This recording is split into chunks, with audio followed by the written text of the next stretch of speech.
quiet and I'm broadcasting. Hello, you're listening to the podcast, So There I Was. It's how all great aviation tales begin. This is episode 70, FlyWire. Where's the rock? Where's the rock? Where is that thing? That's a good story. Gunny has a bunch of good stories. He does indeed. Let's get the admin stuff out of the way real quick, though. Sponsor for this episode, Babbel at babbel.com/so there I was, where you get 55% off your language learning journey. 55. That's right. We're going to blondo a little more about that during the show. And so stay tuned and listen. And we really appreciate you going to visit our sponsors. We also appreciate the folks over at backbeatmedia.com, like Dave Hamilton, who handles all our advertising. He gives us the technical know-how to actually get this show out to you. It is greatly appreciated for all your support and your help. We do indeed appreciate it. Thank you to Chase Cole over on the Facebook group. So There I Was, helping run that over there and welcoming new folks and that sort of stuff. We really appreciate that. Yes, thank you, Chase. One of the things we're putting up there is photos. What should people do with their photos, Fig? Send them to Fig or Sticks or repeat at sothereiwas.us, showing where you're listening to the podcast. We've had pictures from the top of Mount Fuji, from New Hampshire on a road trip. Vermont. Somebody sent us one on a commode, but we're not going to put that one up. I don't even think I saw that one. Oh, thank goodness. But okay. Hey, I don't care where they are. I'm just glad they're listening. Yeah. Share the show, man. Absolutely. Show. Because if you share the show, more people will listen and the show grows, and then we get more advertising, which means we can bring more shows to you. So if you like the show, share the show. Tell a friend about it. Share the show. I challenge everybody listening to this show, spend 90 seconds and get this show somewhere on one of your social media things, be it Twitter or Facebook, or you know what? There's this thing called an iPhone. You can actually pick that up. It's got an app on it that makes phone calls. Call your friend and tell them about the show. Use the little box with the arrow on it and share it via text message even. Oh, outstanding idea. I know, right? Yeah. And the best way to subscribe to it on any smartphone is sothereiwas.us/sub, S-U-B. That will take you to the page that will open up podcasts, be it on your Android or your iPhone, and let you listen to every episode when they come out. That's kind of cool. It's cool. Thanks to Brad Silcott over at BDS Aviation. That's Bravo Delta Sierra, aviationphotography.com. He has given us some amazing photos that we use on the website, and we are deeply appreciative of that. He's got some amazing Harrier photos. 2 new patrons this week. Peter Duncan, thank you very much. Call sign? Donuts. It's almost too easy. I know, right? Give me a hard one. Right? Let's see. Jason Spears is, he dropped a couple Benjamins on us, and we are deeply appreciable. Thank you, sir. So I am going to reevaluate the call sign choice I chose for him. And we're make it a little more sporting and say call sign Javelin. Oh, there you go. Right? Beautiful. Very well done. It's kind of like a spear. Yeah, exactly. But he actually asked, I said, hey, would you like a dedication for this fine donation? He said, yeah, no, I got a task for you, though. Fig knows a gent by the name of John D'Angelo, and he turned me on to your show, so I want you to come up with a call sign for him. What'd you do, Fig? Well, he's from West Virginia, so I think Dago Billy. It's a perfect call sign. He's a Dago-Billy. Dago-Billy. Love it. Absolutely love it. I know, John, and I think he's going to appreciate that. He better. Either that or he's going to kick me in the nuts faster when I'm not looking. Right. Oh, anything could happen. Oh, my goodness. All right. The merch store is up and running. We've got some amazing stuff there. Hats, drinking glasses, beer mugs, koozies, T-shirts, polo shirts. Did you say bikini? I didn't, but you did. Get one for your wife. Yeah. One for your girlfriend. Right? Just don't let them wear them at the same time. Or meat. Yeah. With the So There I Was logo right on the all the itty bitty parts. On the bikini parts. Yeah. Yeah, that's awesome. Yeah. So good stuff. I don't think we talked about the glossary, but we talk about it all the time. So know that there's a glossary on our website. Wow, the show is growing. I think we're up 60% in the last month in growth.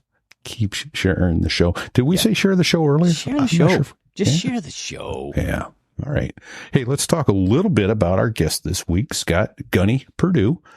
And then let's get out of the way and let the Gunny tell his stories. Yeah, well, yeah. You know, we have a theme. It seems like. He started as an enlisted Marine. Yeah. And got his way into aviation. He started from an aviation background, but I'm not going to ruin that for you. He'll tell you. Yeah. But he ended up in the Air Force because the Marine Corps wasn't going to give him a pilot slot. I mean, they gave him one, but then they took it away. Funny how that happens. Weird, especially right? in the 84 time frame. Present company here. Might have had us something that might have happened to somebody we know. Yeah. But he walked into the Coast Guard recruiter's office and became a Marine that day. Funny how that works. Sorry, Indeed. Sticks. Yeah. What happened? What the hell happened to you, Sticks? Right. And we got another theme going here, too. This is the third Gunny that we've had on the show. Well, you ain't kidding. We've had Gunny Go, Gunny Sachs, now Gunny Perdue. So if the name sounds familiar, Scott Perdue has a channel called FlyWire. Yeah. YouTube channel called FlyWire. Yeah. Huge channel and great aviation content there. If you think our show is good, he's got us hands down, and he's got several 100,000 followers because what he offers is amazing content and a lot of accident reviews, that sort of thing, which is kind of where this week's show title comes from. Where's the rock? Where's the rock? Yeah. He said, I was having people write in going, well, all you have to do is tie a rock on a string and you'll always know where the ground is. He goes, okay. Watch this. Yeah. Hold my beer. Watch this. Yeah, he's got great stories. F-4 Phantom, F-15 Eagle, and then even told a kind of a horrific story flying an F-100 Fokker. I think that's the most terrifying story of the day. Yeah. No ejection seat for him or the passengers. No, it's just terrifying. Hate to hear it. Well, I'll tell you what, I hate to hear it, but you're going to love to hear it. He's got some great stories. I say, let's get out of the way. Wait, one more thing. Compulsive storyteller. Oh, compulsive storyteller. Me too, Mom. Yeah. It's actually really good. Yeah. So you're going to notice in the feed this week, you're going to get an extra show from us. But it's not from us. It's from the compulsive storyteller. And it's episode Me Too, Mom. And it talks about his mother becoming one of the first female aviators in the World War II era. Yeah. So they called them wasps. Yeah. He's going to put his show, or our show with Tammy Joe on his feed so his listeners can hear us, and we're putting his show on our feed so you get to hear him, and I think you're really going to enjoy it. I listened to the episode, and it was a lot of fun. Yeah. He's good at what he does. All right, then. Let's do it. Don't wait around no more. Quit lollygagging. Don't sit on the ejection seat handle, damn about crossing the pond. Here comes Gunny. At night, in the world's smallest cockpit, on the tanker, through the weather.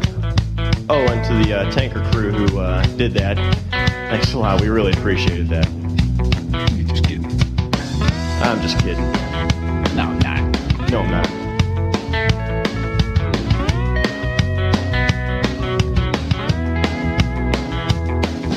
Well, there I was, crossing the pond, and you could see that I wasn't exactly fond. So there I was, inverted, doing a ridge cross on the Run for the Roses on my first red flag, second week, and it turns out that the ground on the other side, I was pulling about 4 G's down, the ground on the other side was 1,500 feet closer than where I started. No! Oh! That'll get your attention. And that's how all great aviation tales begin. Greetings, everybody. Repeat here. Coming to you from New Hampshire today. We're with Gunny and my co-host, Fig. Hello. Good to be here again. Good to see you, Gunny. Thank you for joining us. Glad to be here. Indeed. So don't always use names, but Gunny's, that's his call sign. And you may know him from the FlyWire channel on YouTube. So that is none other than Scott Perdue. We are thrilled that you could join us, sir. We really appreciate that. So what airplane were you in when you did that? Was that a Phantom? Or? It was a Phantom. It was an F-4. Okay. And like I said, I was in my first red flag, but it was the second week, and so the first one, you're just kind of getting used to things and all that. And the second week, they're picking up the pace, you're dropping live and stuff like that. The crucial thing in my intro there is it was the run for the roses. What does that mean? What does that mean, guy? It's over. You're going home. Okay. So in other words, you've already hit the range. You hit the 70 series range. You're coming back over the farms, which is just north of the big box, Area 51. And, you're heading back home to join the conga line going into Nellis. So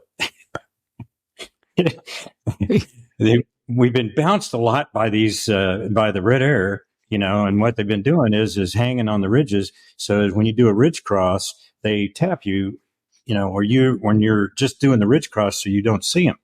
And, okay, I got their number. Sneaky bastards.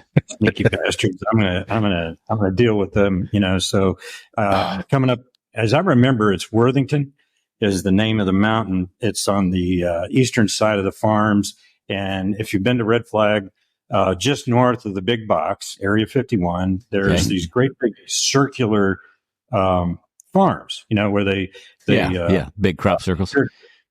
Crop circles. They irrigate it. Yeah. It's right by Rachel, Nevada. And, we're screaming across the past quartzite. We're screaming across the deck, 100 feet, doing the speed of heat. I mean, we're literally probably 550, 600 knots. And we're in these pretty tall mountains. So, you sneak up a little bit and then we do a ridge cross the other side. So I do an initial pull down and get my nose going down. And then I unload a little bit and pause. So I'm looking for where are the bad guys? Well, they're already gone because they have a lot less gas than we do. So I realized that, it's not that I realized that at that time, but I pull the nose down and I roll out and there's nobody there. That's great. And I realize, oh no, there's the desert is a lot closer than it was when I started this pull. Ground's coming up fast. The ground is coming up a lot. Really faster than is very comfortable. And so what I did was we were still doing probably better than 500 knots. I planted that stick all the way to the C-pan and it's just whoosh, just like that. The airplane goes like this. And what I remember seeing was cactus out of my peripheral vision. Oh shit. So what fortunate that for me and my kids, actually, that I hit a valley. I went right into a little bit of a valley. The cactus are up here, and I wasn't a statistic. And I climb out, and I'm on the wing. So I was in perfect formation when we started this. And then when I did that, I was down to, I want to say 210 knots. I burned over 200 plus knots, just like that. Wow. It was the monster brake turn, and lead calls out, says, "Where the hell are you?" I said, "I'm interstate for a mile and a half, so I'll catch up." Guns. Did you have a backseater? Did you have a Wizzo? I did. And was he clenched up or was he screaming it? So here's what happened with that. The Keymaster is who I flew with, and we probably had about 50 or 60 hours together. So we're very comfortable as a crew at this point. And we communicated when I pulled down and I rolled out and I realized that was going on. He asked me, "Are we going to make it? We're going to avoid the ground?" And I said, "Yes, we're going to avoid the ground. Don't eject us." Okay. So we didn't, because he had command ejection. And he didn't do it, and we did. We climbed out. I rejoined on lead. We landed. And back in those days, you had a little tape recorder with a plug into the audio system. So that's how basically you debriefed, because there weren't any fancy tape recorders or, video recorders. Yeah. Yeah, none of that. No HUD tape. There was no HUDs, or at least we didn't have them. So we went back to the hotel and getting ready for dinner, we played the tape. Okay. Yeah. So here's what the tape said. It says, remember what I just told you our communication was, right? Yes. Yeah. Are we going to make it? Yes, we're going to be fine. Don't eject us. And we played the tape, and he said, "Are we?" And I said, "We are. We are." So it's abbreviated. Yes.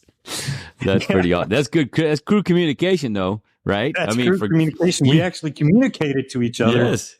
But the words that were said were not what the communication was. When you're doing 550 knots and the ground's coming at quick, there isn't time for a lot of verbiage, right? Not much time at all. Not much time at all. Remember the campus? I still see him right here. Yes. And for our non-tactical aviation listeners, that's how it's done in a tactical aircraft. You pull up and then you roll inverted to pull back down the other side of a mountain so that you aren't pushing negative G's and pushing a bunch of blood to your head. That would be extremely uncomfortable. So you're always trying to keep positive G's on the jet. So that's why he's describing it like that. Oh, yeah. Yeah. And then a lot more positive G's on the backsides. Yeah. My big lesson learned was military crest, pull over, roll out, I'm not going to hug the other side. Right. Right. That reminds me of just a real quick story. I did that one day. We were coming across, I had a grunt company battalion commander in my back seat. I was showing him what marine aviation could do. And we crossed the Salton Sea and went up the mountains on the west side of that. And I rolled inverted. And as I just about to pull down, I had, 10 or 12 hang gliders right in my windscreen. Yes. I had the exact same thing. Whoa. Exact same thing. Same spot. Yeah. Terrifying. Yes. Good hang gliding location, except that it's on a low altitude military training route there, folks. On a VR route. Hang gliders apparently don't check NOTAMs, so it's weird. Right? Yeah. What are the odds? Oh, goodness. Well, let's back up a little if we could, sir. How is it you became interested in aviation? Well, my dad, I grew up with it. My folks said my first word was pilot. Nice. I don't know. I don't remember. But, so my dad was he went through the civilian piloting program prior to World War II. And then during the war, he joined the Marine Corps and was a Marine pilot. And so he'd always loved flying. After the war, he was he spent a little time as a commercial pilot for a preacher, actually, a traveling preacher. And then he was a salesman, but he always loved flying. And I grew up, we always went on vacations in airplanes. After a while, he was a partner in an outfit called Flying 10 in San Antonio. They had 3 Bonanzas. They had a F-33A, an A-36, and a V-35B. And the V-35B actually was 440 Hotel. And I tried to buy it from the guy who bought it from Flying 10. And if you've seen a lot of my videos, the Special D video I did was about 440 Hotel. That was a spectacularly bad spatial disorientation accident, fatal accident. So anyway, he had a Stearman too, and this is actually his second Stearman, 476. The first one he owned with another fella who crashed it, and then he bought this one. And at some point, I spent about 10 years restoring it. So I love flying. It's one of the things that he and I shared closely. We would actually trade off and takeoffs and the Stearman. That was a fun thing. He was always better at 3-point landings than I was, and I was better at wheel landings. So, what did your dad fly in the Marine Corps? Well, so that's an interesting story there. I probably have some of his genes in that he had done the CPT program, right? So he had his pilot license, and the whole reason for the civilian pilot training program was to generate pilots that we could just jump right in and serve. So when just after the war started, he went to the Air Force and did a flight physical, and he was a cocky guy, and they did the colorblind test, and he could see the numbers, but he thought this was bogus, and he just effed with the guy doing the test. Yeah. And it was not a good plan because the guy doing the test had probably 100, 150 other guys. He didn't have a lot of time or a lot of patience. And he says, "You failed." Wow. And so at that point, he's like, okay, he's not going to be a pilot. He was set back on his heels. Yeah. And he joined the Civilian Construction Corps and built the airfield at Trinidad, the island on Trinidad.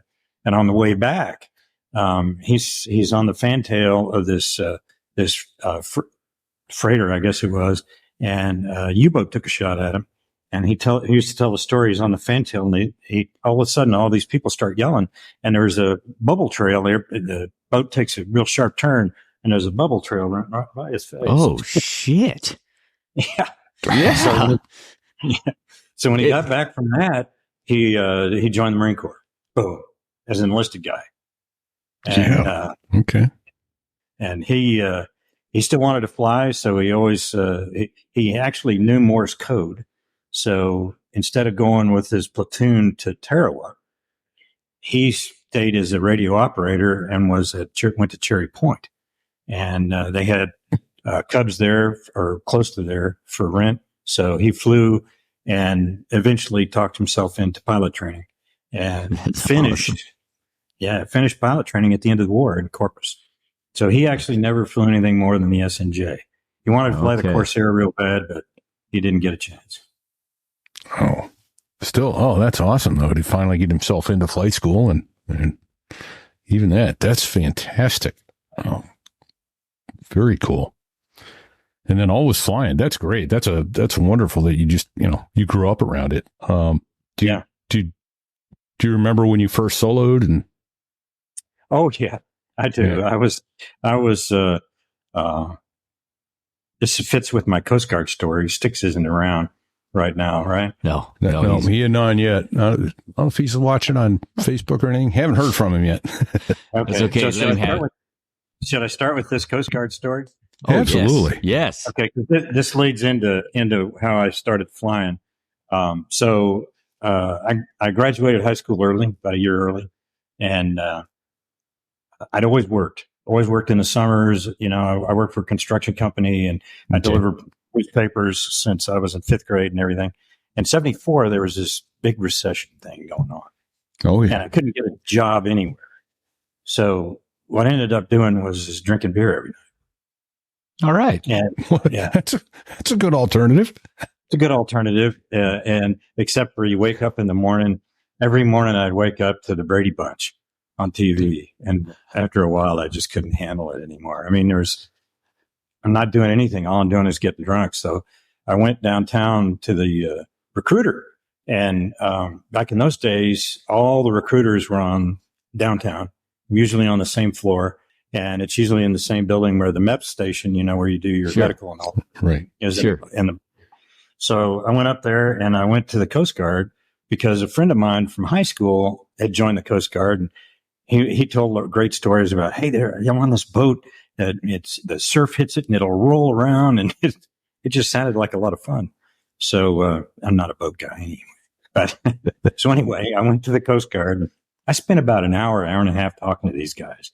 It's like, great. They said, you're just the kind of guy we want. And I said, well, great. When can I start? And they said, it's going to be at least 6 months before we have room for you. And I said, 6 months? That's a long time. Dead. Yeah, it's a long time. I'm on a dead end here.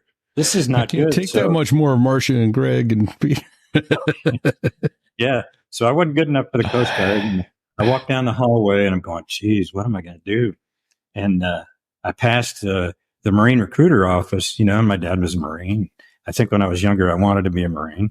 So I stopped and I looked inside, and there's this guy behind, there's some people waiting in couches, and behind this office with big window, guy had striped from here to there and medals from like that.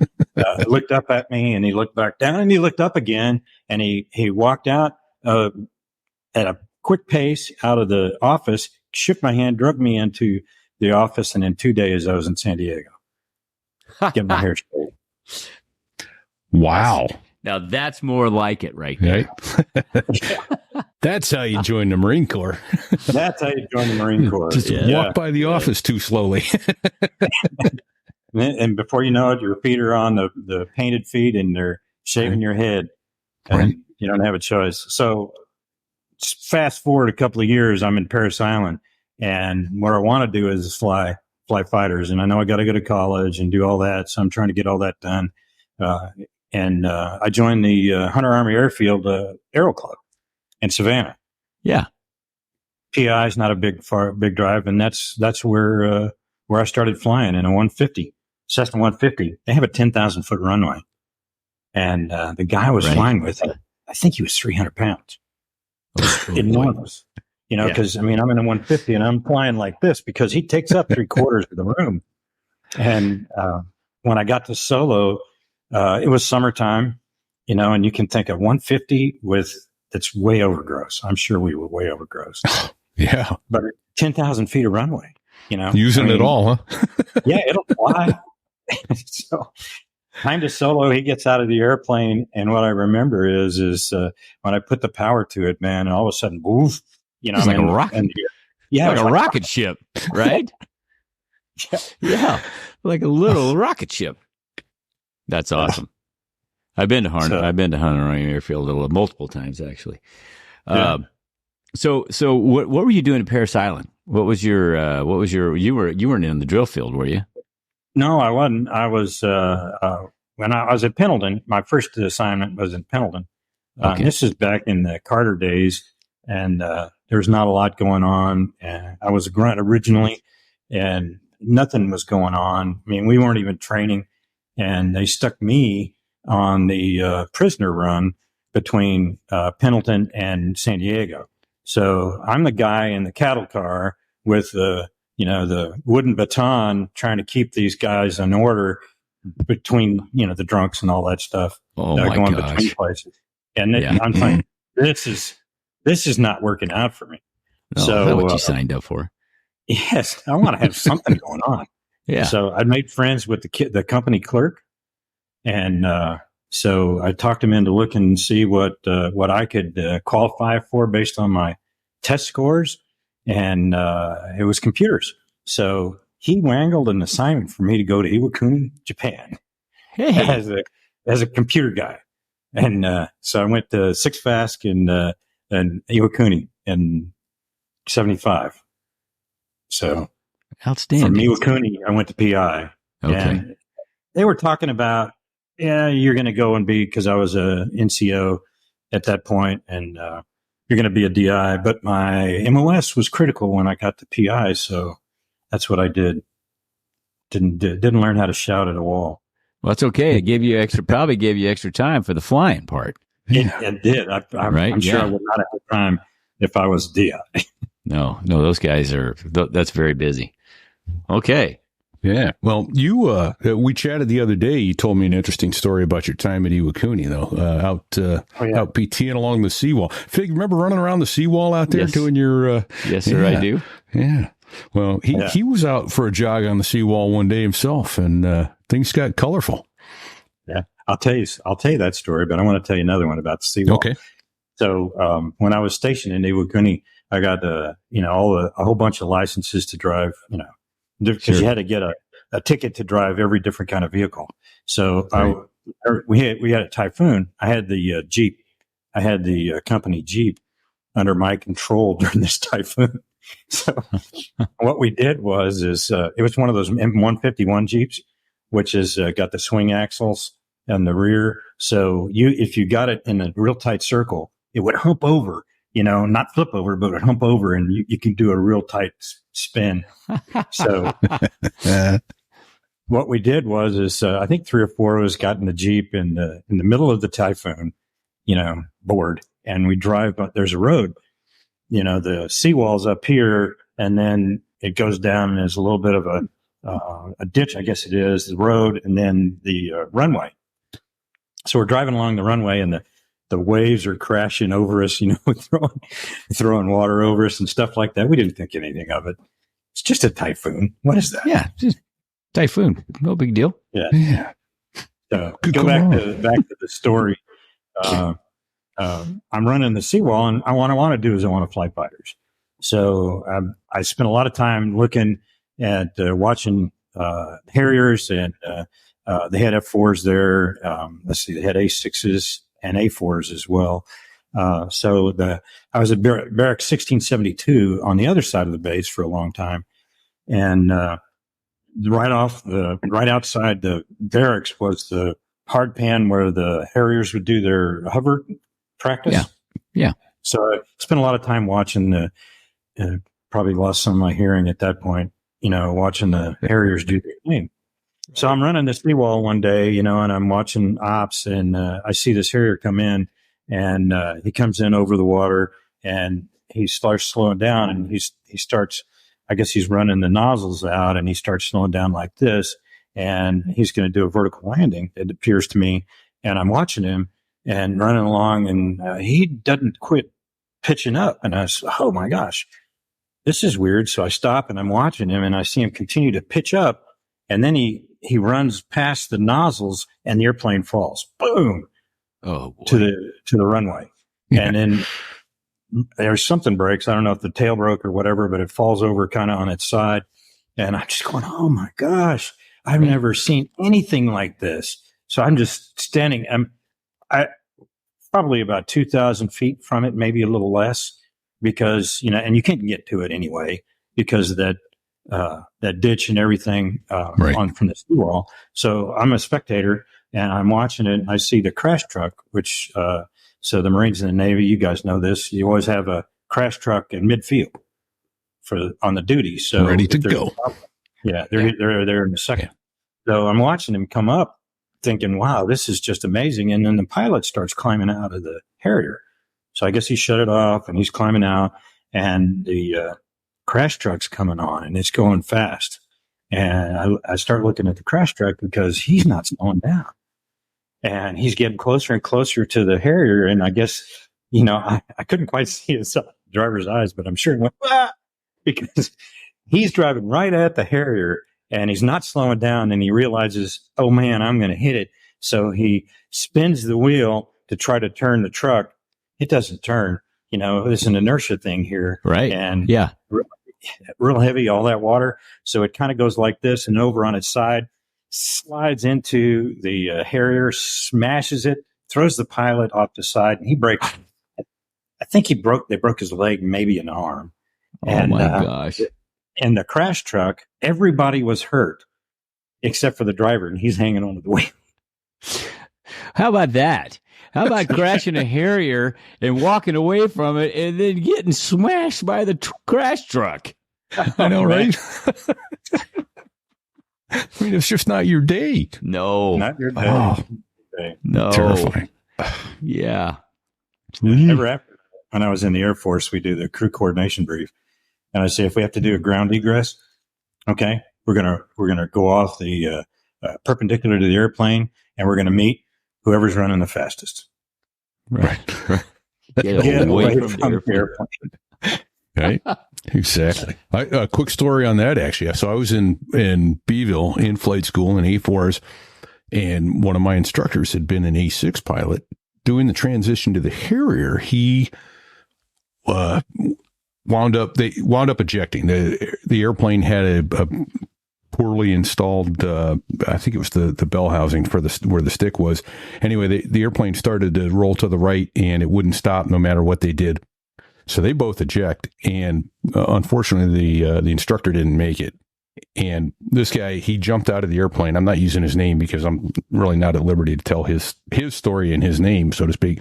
But he tells me, he says, jump out, I get a half a swing in the chute, and I'm laying there in the grass going, holy crap, I just survived a Harrier crash. Okay, I better see if my instructor's okay. So he goes to get up, and almost breaks his neck because his oxygen mask is still attached to his seat. So it's trying to rip his head around as he goes to stand up. He goes, oh, crap. So he reaches down and he disconnects the oxygen hose, except that creates a nice seal. Now he's got this oxygen mask stuck to her face and he can't breathe in. He's trying to stick his finger down inside. He can't get the bayonet fitting off. He's got the oxygen mask tight on his face. He's trying to get his fingers in there just so he can breathe. He finally gets the oxygen mask off his face. And he goes, screw it. I'm done looking for anything, and I'm just going to lay down right here. So he lays down in the grass. Crash crew missed him by less than 6 inches. Rolled right by his head. Yeah. No shit. So 2 times seriously and almost 3 times died in the course of about 90 seconds. Wow. Yeah. Terrifying when he told me that story. And after that, he said, yeah, I'm going back to the EA6. I think I'll just stick with that. Don't get hit by the crash. Do not get hit by the crash. Do not get hit by crash crew. Don't lay down in tall grass. They're bore-sighted on the fire. Yeah. They are bore-sighted on the fire. That's Big their ball job. of fire. Yeah. You're secondary. Yeah. And big ball of fire. And I will say, hats off to those crash crew guys in the pizza oven suits that run towards the fire. God bless them. Well, Gunny, how do you go from Marine to Air Force pilot training? How did that? Oh, you're dragging all my Marine stories out. So they're awesome. So I got out of the active duty, stayed in the reserves, and went to UT in Austin. And while I was there, I went through the PLC program. So I'd already done, the PLC program and everything. And did the Quigley, all that nasty stuff. So the only thing I have left really is to do the basic school when I graduate. And I had a pilot slot. And then this is what year is this? 84 time frame. And they called me up one day, and I was a top graduate, at the. But they said. They called me up and they said, we're going to take your pilot slot, but we still want you and you can be a grunt officer. I says, nah, what? Yeah, I'm not going to do that. But if you had another guess. Yeah, but I found out that it wasn't just me. It was virtually the entire cohort of that year and a good portion of 85. Isn't that something? Knee jerk manpower reactions. Right, yeah. that always accordion going through there. But yeah, that actually happened to me as well. I was in the 84 year group there and wound up doing 3 years as a Hawk missile officer before I finally made it to flight school. Oh, well, good on you. So, yeah. Yeah, so I looked around and I said, okay, what are my other options? I went to the Navy, and then I went to the Air Force, and the Air Force said, sure, we'll take you. So that's how I ended up. You usually, you flash forward about 4 years or 3 years, the Air Force wouldn't take anybody for a pilot slot unless they were ROTC or a academy guy. I was lucky. There weren't that many slots. How about that? I remember there was like 70 some odd people competing for a pilot slot. And then I was fortunate enough to do it. I had a license, so maybe that helped didn't hurt. For a while. Yeah. And then I went to OTS, got my commission, and went to Shepherd. Okay. Excellent. And then you selected fighters out of UPT? Actually, I went to Shepherd at Injept, and in those days, that if you didn't FAR qualify, they washed you out. Okay. We lost several guys in my class who didn't, and one guy in particular, he was a real good shit. He was a good guy on the wing, made it all the way to 38s, but he just couldn't lead, and he just couldn't lead in the MOAs. He'd always run outside the MOAs, so he busted out and he became a buff Wizzo. Oh my gosh, I felt for him after that. Yeah. So yeah, I got an F4 out of that. Okay, Oh, excellent. nice. There you go. What model? What model F4 were you guys flying? C's. I flew C's. Charlie's. Yeah. Okay. That's what I wanted to fly in the Marines anyway. It was the F-4. Right. What a cool, manly jet. Love that airplane. The A4 was cool and a lot of fun to fly, but I was actually shocked. I just had always assumed the Phantom was pretty much same size as the A4, and then I saw two of them on the ramp next to each other at Belle Chase in Louisiana one day, and I went, oh, yeah, they're not even close. They're not even in the same zip code. Yeah, that Phantom's huge. A big airplane. It's big. Yeah. Man, it's awesome. It looks mean too. Yeah, so I got an F4 story for you. Okay. All right, so let's go. This is actually fast forward a bunch of years, and I'm actually in the Strike Eagle, and I took one to Farnborough. Was 94, I think it was. And I'm doing the rope line at Farnborough, and the airplane's fairly new, and right across from me is the 35, Sukhoi 35. So it's brand new, right? And because when you're on the rope line, or when you bring an airplane, they treat you like you're royalty. You know, you do anything you want. They give you all kinds of passes and free food and all that kind of stuff. And you just have to be on the rope line for a couple hours in the morning so everybody can come by and ask questions and see your jet.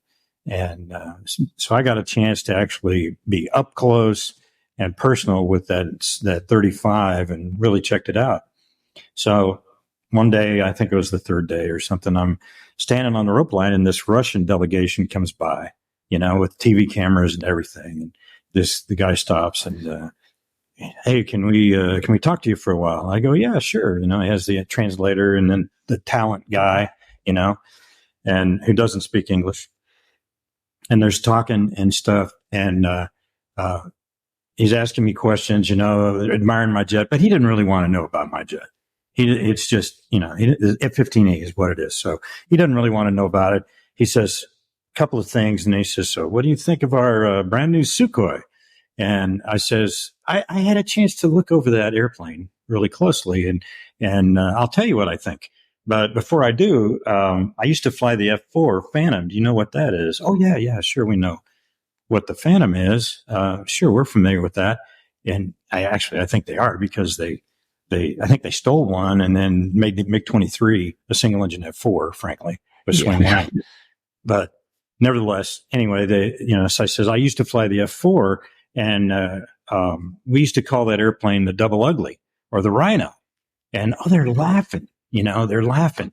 Here's this American guy, he's making fun of his own airplane. What an idiot he is. So then after they finished laughing about that, I says, and we used to have a saying about the F4 is that if you put enough thrust on a bridge, it will fly. And oh boy, they're laughing about that. They're rolling about that. And when the laughter starts to die off a little bit, I said, and that's what I think about your Sukhoi. Oh, that probably went over like a fart in church. It was actually great because the talent guy still laughed. He doesn't know. The translator hadn't caught up yet. Exactly. The translator is talking about him. When he finally gets to it, he just bug-eyed. He's just furious. Everything turns red. Boom. They're done filming. Off they go. I don't think I appeared on Russian TV. Yeah, you probably didn't make the editing floor. Yeah, you made the editor's cut. Oh, that's a good story.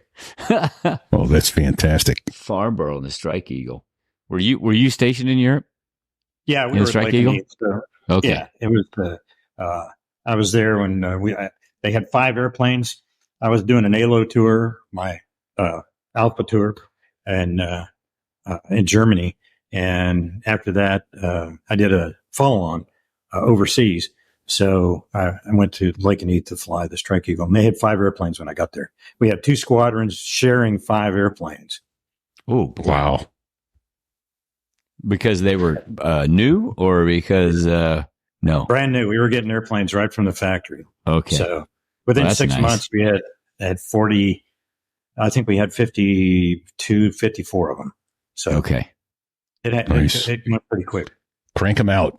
Like flying a new car, though. Yeah, no kidding. Right. All the paint and everything on the knob. Every switch was clean and all smelled like shiny and pretty, and no footprints on the ejection seat. Doesn't smell like vomit. Yeah. right?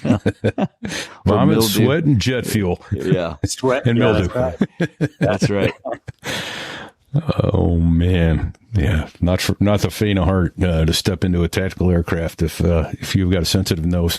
No. So hey, so Gunny, other than the F-4 story that you talked about with the ridgeline crossing there at Red Flag, do you got any other cool F-4 stories? Because F-4s are cool. F-4 is a cool airplane, and people always say that you always love your first fighter, no matter what you fly. Later on, you always love your first fighter the best. And I'll say that's actually not the way I feel about it. So, All right, the that's all good. F-4 was, I love flying it. It was all manual kind of airplane and, stuff like that. But, you could not see the wingtips from the front seat. That bad of visibility. Visibility was terrible. If you're doing air to air, you got the backseater to tell you what's going on or a little mirror, and That's it's really horrible. tough to do VFM with a mirror. And so visibility was bad. And I remember landing one time in the summer, it's middle of the day at Nellis from a red flag sortie. And I roll out, turn off the runway, pop the canopy and go, oh gosh, that feels so cool. Yeah, at Nellis in the In summertime. Las Vegas There's in the something summer. wrong with that. There's Feel that something oven wrong breeze. Yeah. Yeah. And there are certain failures, hydraulic failures in that airplane where you could, you're going to jump out. It's not going to work. Yeah. And It'll the freeze up. F-15, they fixed everything that was wrong with the F-4. I could turn around and I could look past the other tail. Yeah. You Right. could see everything. And they fixed all the hydraulic systems and the way you sat in an F-4, the canopy rail is right about your shoulders. So you feel like you're in a hole, And, in the F-15, it's at your hips. So you're way above things. The visibility is incredible. And in the F-15, the air conditioner works not just for the avionics, but for me too. Wow, what a concept! Yeah. We never had that in the Harrier, did we, Fake? The air conditioner was canopy open, canopy closed. Yeah. That's a fact. So until you got up to about 70% power was that thing giving any cool air. So I don't know how those guys in Human did it. I don't know. That was tough. But it was fast. That run for the roses thing, you could generally tickle the Mach coming out if you wanted to. Nice. If you had to get. So my experience with a Phantom was actually out there was at Green Flag, and I thought they dropped ordnance on us. They came over as supersonic, and they were so low, and the sonic boom hit us. I thought they dropped ordnance near the Hawk missile van. Like, oh my God. I think I hit my head on the ceiling of the control van when it went off. I jumped so fast and so high. It's like, holy smokes. Yeah, it was fun. You can go supersonic. Yeah, except over the farms. They didn't like you to do that there because the civilians live there. But Did you use... I'm sorry, Gunny. Did you use the auto... Did the Eagle, Strike Eagle, have an auto terrain following capability? Yeah, it did. And I'd used it enough to know how to work it. But I flew 99% of the time manual. Okay.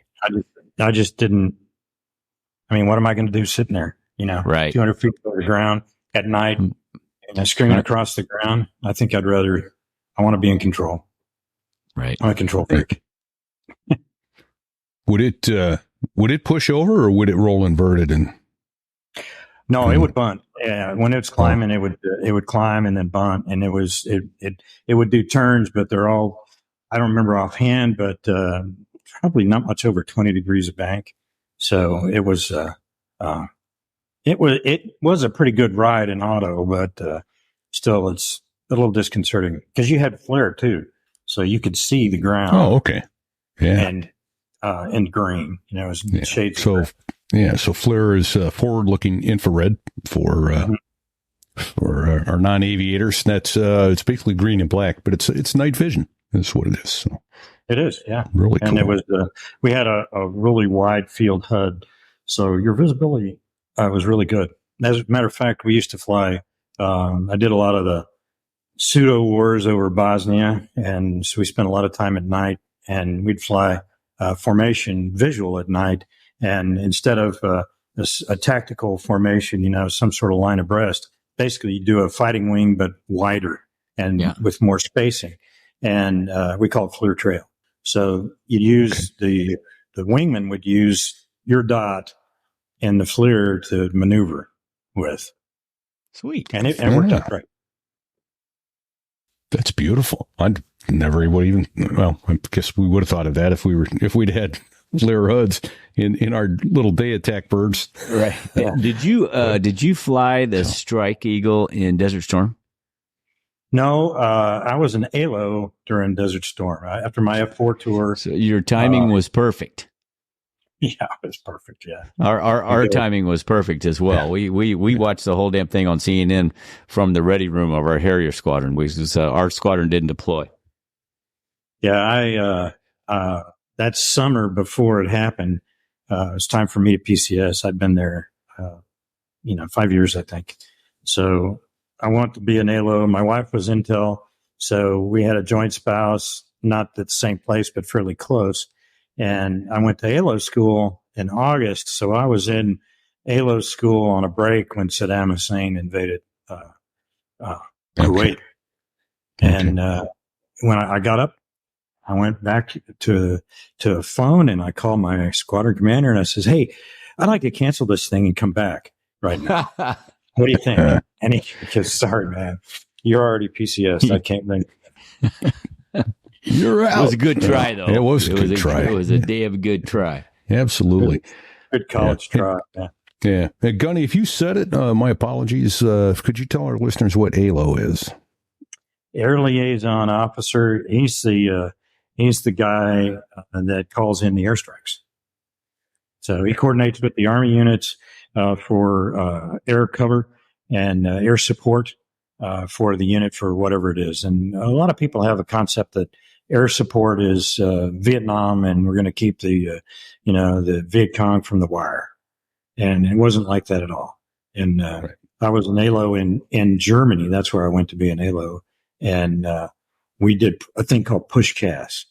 So how that worked is you would have the whole ATO would be set up to be sending 2 ships and 4 ships out, and whoever had the weight of effort, they would be getting most of the airplanes. So they'd just be flooding to an initial point, and then those would go to the various control units downrange, who are engaged.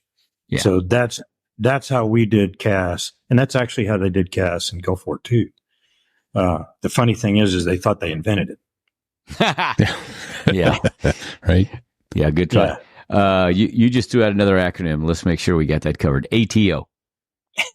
Air Tasking Order. Sorry, I do that a lot. Yep. No worries. That's okay. And we have a glossary because, in our business, everything is acronyms.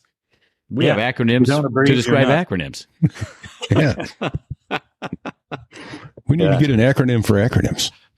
Yeah, exactly.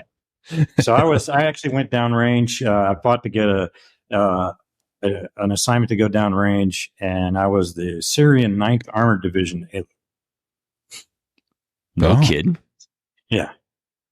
How about that? Didn't speak Arabic or anything, and it was me and my ROMAD, enlisted driver, radio operator. And, nice. Yeah. I got a lot of stories about that. Well, we got time for one, I bet, or 2. Yeah. Tell us a story. Yeah. What's that like? Yeah. Well, so I, before the war, I was a Syrian guy, or the ALO, and we would talk to the Syrian commander and the S3, the guy who was the ops guy, almost every day, but they didn't like us. We didn't live with them, and they had lagered up by regiment. So they would have a regiment here, a regiment there. They had 3 regiments and then a reconnaissance unit, and they were all with different little camps, and they wouldn't let us stay with them. And that's fine because we didn't want to stay with them anyway. And I had a company of special forces guys. I had a couple of, I don't know, I think it was 4 or 6 A teams and a B team, which is the support team. And what I would do is leading up to the war, we would just run air. Everybody in the theater was doing CAS, F-16s, A-10s. They wanted to do it with us because we had the same equipment, the same tactics and Syrians as the Iraqis. They just have one different star on their flag. Otherwise, it's all the same. Yeah. So I had air a lot, and we did a lot of training. And as a matter of fact, a couple of the generals would come by, and the F-16, and they'd do CAS with us. And after it was over, I'd say, hey, I want a recognition pass, So 4-star to remain nameless comes over at 100 feet in full burner and supersonic, right over the Syrians, boom, Nice. Perfect. It was fun. Yeah.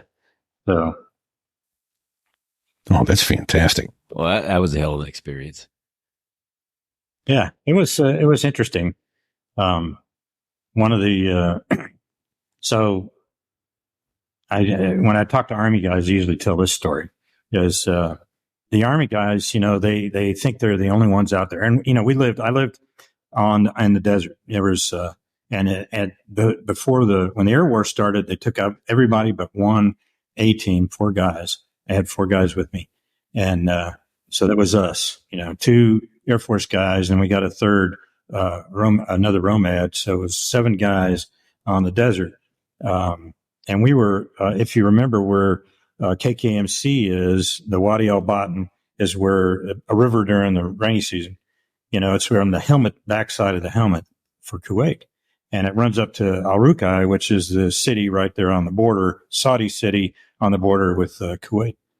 Okay. And that was the major, we figured if there was going to be an attack, the Republican Guard was probably 20 or 30 miles beyond Al-Rukai. They would come down to Wadi. And it was like an arrow pointing straight at KKMC, which was a big log base. It was a secret, air base that we built for the Saudis. And we were living right there. I think, as I remember, 10 miles maybe from the border. And I think my ROMAD and I were actually the first Americans in Iraq because, really? You're bored during the day. So we went driving, and we went up to the berm, and we're driving along the berm, and we're under Iraq, not in Kuwait. And there's some of those dragon teeth, and where the berm was low and dragon teeth holding a pass. So we stopped, and we went across to the other side. I took a picture of him, and then he took a picture of me. Hey, look at us. Yeah, that was probably awesome. Thanksgiving time frame, so it was way before the war actually started. Glad you didn't make the headlines, though, at least. So, whoa. Yeah. That would have been tough. Awesome. Yeah. Well, I'll tell you what, we've come to a point here in the show. Well, let's go ahead and take a quick break. And after the break, come back and talk about some of your airline career and your amazing YouTube channel. Okay. ¿Le está gustando mi podcast? Which means, are you liking my podcast? We all know that pilots have a tendency to act like kids sometimes. Meh, some more than others. Whether it's the thrill of soaring through the skies or just that childlike joy of being airborne. But when it comes to learning a new language, acting like a child isn't an option. Science says our ability to learn new languages peaks when we're children. But since you can't go back to being 6 years old, we've got the next best thing. Babbel. Because with Babbel, you can start speaking a new language in just 3 weeks. This summer, as you prepare to take off on your next adventure, why not elevate your communication skills? After all, the skies aren't the only thing you should be navigating with ease. Why Babbel? We'll put it simply, because it works. Instead of paying hundreds of dollars for a private tutor or fooling yourself with language apps that are little more than games, Babbel's quick 10-minute lessons are designed by over 150 language experts. They ensure you touch down in any country ready to converse, having mastered the language in as little as 3 weeks.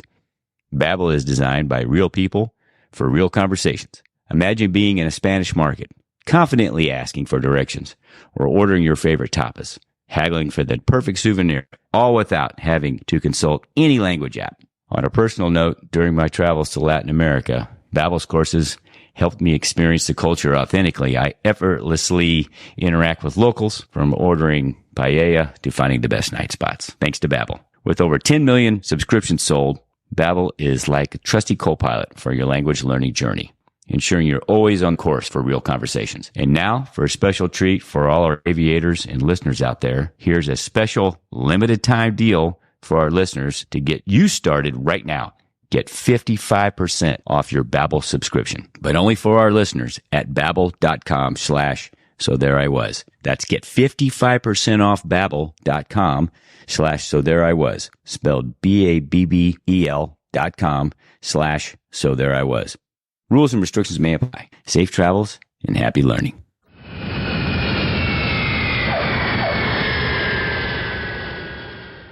Nicely said, Fig. I hadn't heard that. I thought when you started, I thought, hey, That guy sounds familiar. That dulcet voice. but of course. Yes. Let's jump forward a little bit, and let me not cut you off. If you got some more great military stories, absolutely love to hear them. Well, I've got a lot of stories. My kids hear them. They don't want to hear stories anymore. But I've got a lot of stories. If you want to move on to other stuff, I'm happy to do that too. Oh, we got all the time in the world for you, Gunny. Absolutely. I want to hear more military stories. I want to hear some F-15 stories. I want to hear any story you got. Yeah. I never get tired of hearing stories. I got another Marine story for you. There you go. We'll take it. Let her rip. Yeah. When I was there, we weren't really getting along with the Syrians very well. They said that if Israel gets in the war, that they're going to fight on the Iraqi side. So that's one of the reasons why. Awkward. Yeah, we didn't. Yeah, a little awkward. We weren't next to them. We weren't integrated or anything. So it was kind of weird. And when things aren't happening, and I didn't have air or anything, we'd go visiting. They had other ALOs that were friends of mine in other units, the Egyptians, the Saudis, the Kuwaitis. So we'd go visiting. And one of those, I was visiting somebody, and Saudi Black Hawk comes by and, hey, you guys want to go for a ride? We're just going to go up and look at the berm and come back and land. It'd be, 20 minutes, half hour. So sure. I said, sure, why not? I'd like to see this from the air instead of from my Jeep, Hummer. And so we get in the Black Hawk and we're flying around, and I see the berm, and then they turn and we're just flying around, and it's 30 minutes, it's 40 minutes. I go, what the hell's going on? And they land next to a LAVI, a Marine LAVI, and LAV, which is a light armored vehicle. Okay. Yep. How's that? Okay. Yes. Thank you. Thank you. Yeah, you bet. So they land next to this LAVI, and they go over and they talk to the guys, and they're basically asking, hey, where the hell are we? He really gives you a warm fuzzy. And so the Marine says, yeah, you need to go that way. Oh, thank God they didn't land next to an Iraqi. Oh my gosh. GMP or something. Yeah. Oh my gosh. Where are we? Yeah. Why did I do this? Yeah. How about this one, Gunny? Did you ever eject or reach for the handle? I had close a couple of times, but no, I never did. That's good. I was an F-15 story. I was a SARCAP for an ejection once. As a matter of fact, you guys heard of the MiG-23 ejection. I just interviewed the backseater and going to publish that video later this week, and talking about that ejection and stuff. Okay. And I tell this story, and I might as well tell this story. Yeah. Anyway, here, because it's an F-15 story. So I'm in the FTU at Johnson, the formal training unit where we're teaching new guys how to fly. And I'm in a B course, teaching a B course in service attack tactics, or service attack, actually. So we're just going to go and drop bombs at a range. Low-level navigation, we go to the range and we drop bombs. And I have a two-ship, and the way we did it is I would fly as the IP. I would fly as lead with the student Wizzo in my backseat, and the other airplane would have the student pilot with an instructor Wizzo. So Okay. Yeah. So we do our low level navigation. We're right on our time to get our range time at Air Force Dare County Range. Yeah. Which is right near Kill Devil Hills, where the first flight would be. Yep. In North Carolina. And I'm coming up to the range, and the ranger says, "Hey, I've got another flight from your squadron here right now. You can't come here." I was pissed because you're burning jet. When you're burning jet fuel, you probably had a low on time gas. on target, right? You're probably trying to hit time on target, right? Yeah. Yeah. And I'm right on time. I'm right on my range time. And I have, I may not be able to make this mission effective because I'm going to lose my range time with this guy staying on late. And, but Navy Dare, which is right next door, which isn't as good of a range. They don't score as well and they have different targets. So I jump on there just to drop bombs, just so we could do it. And I do one pass, maybe two, and then the ranger calls me up and says, "Hey, that flight that was in your range time is leaving now. Do you still want the range?" I said, "Absolutely." So we aborted Navy Dare and we're back to Air Force Dare.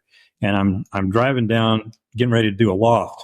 Don't know if you guys did that in the Harrier, but we're doing about yeah, we're doing it pretty fast. And what I'm going to do is pull up and then drop the bomb in the arc, and it's going to arc to the target.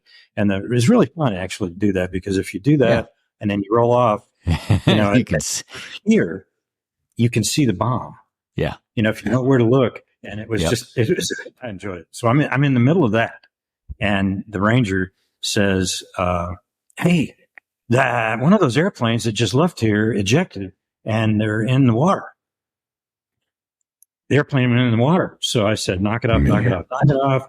I told my student to go home at altitude, one pass, land, get on the ground now, get out of here.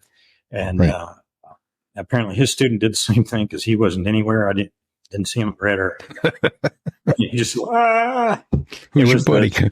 It was the flight lead that ejected. And I'll tell you what happened in a sec. But so I'm the on-scene commander here, and I found it was easy to find where the jet was in the intercoastal waterway because it's still bubbling. The crap is floating around and stuff like that. So I knew exactly where the jet was.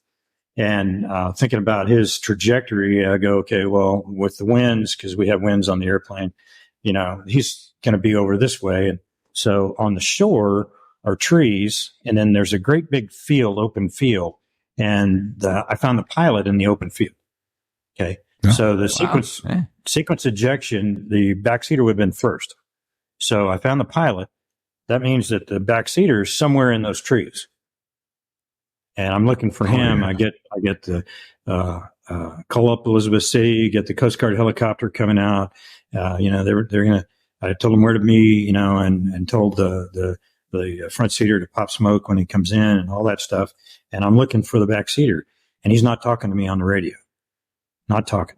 So I don't know if you're familiar with that part of North Carolina. That's where we were. We were down at Cherry Point. Yeah. Cherry Point. Yeah. Know exactly. Pine trees everywhere. Yeah. So big tall ones, 100-foot tall pines. Yeah. And we always had, beside the horse collar, you had a PLD, a personal lowering device, which is like a nylon strap that you can put around your harness or a big limb or something like that, and with a brake and lower yourself down 100 feet. Right. So what happened is the backs, I'm looking around, I'm trying, where would this guy be? So I got really low and I could see one tree sticking out among the others, and it had orange and white on top of it. So now I know, okay, he's right here. So now I'm doing a tight circle overhead, calling on the radio, not getting anything. And what happened is the student Wizzo used his PLD and lowered himself to the ground. And when he got to the ground, he called me on the radio, and I said, "Damn, it's great to hear your voice. Do you have your compass?" Because inside those trees, it's like the jungle, it's dark. Yeah. You don't see anything. So I said, "Here's your bearing.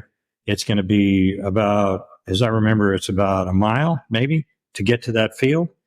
And here's your bearing, and start walking." He made it out.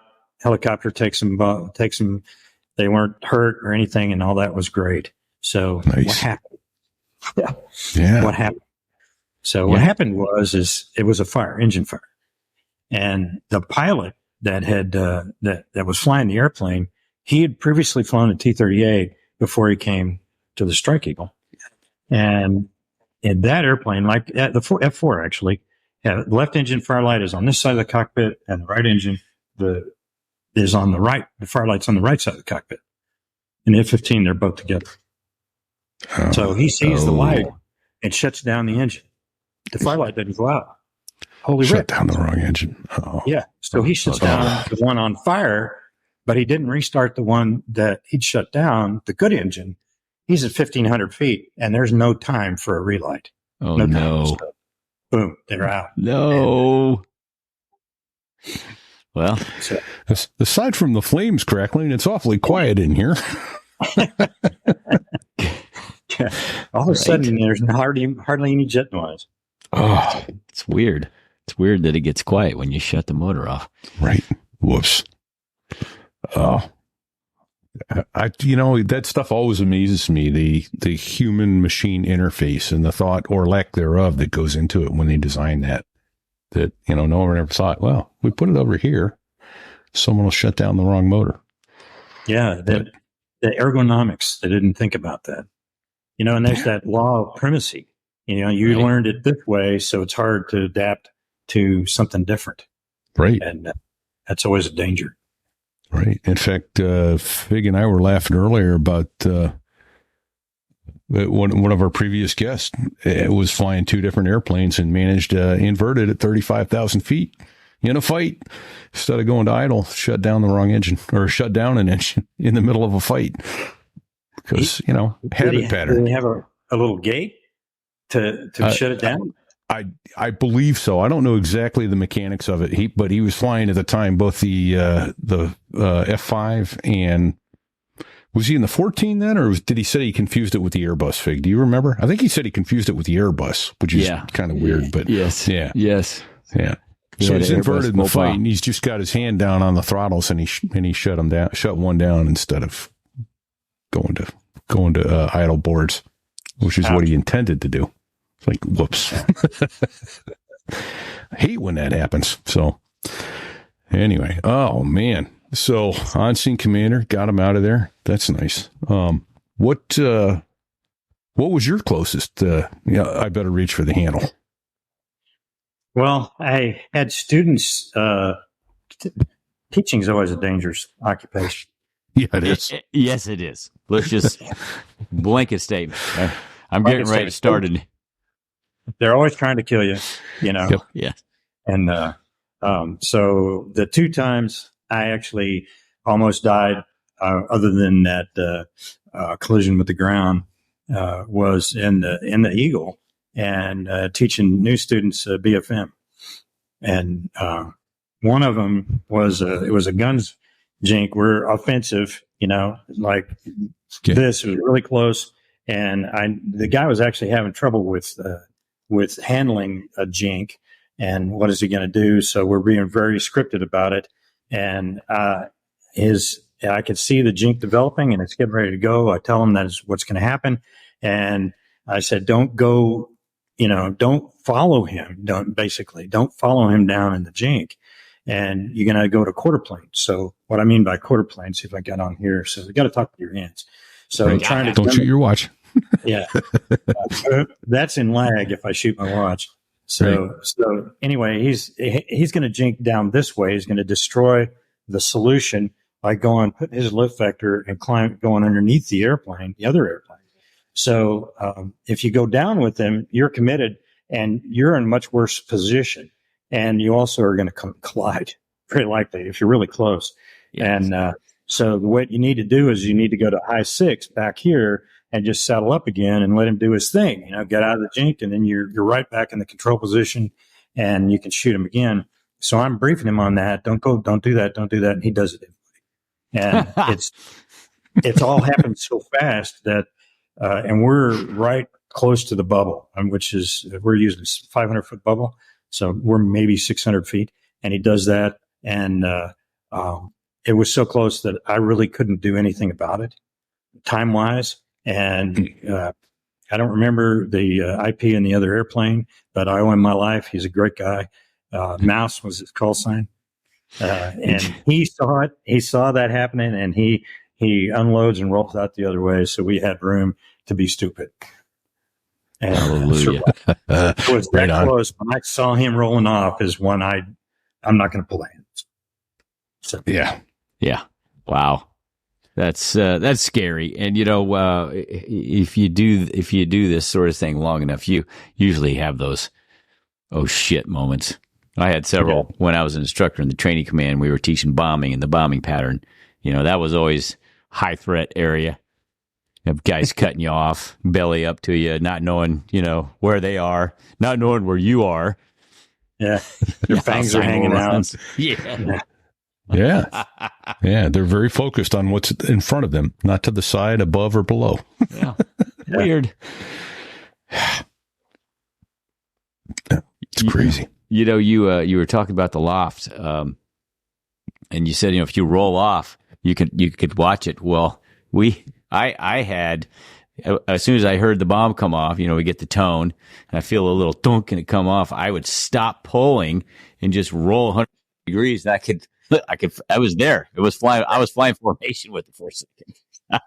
I thought, this is probably bad. I need to leave. Yeah, you need to get separation.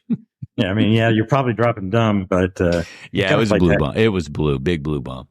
Yeah, Still. Oh, jeez. well, I remember dropping.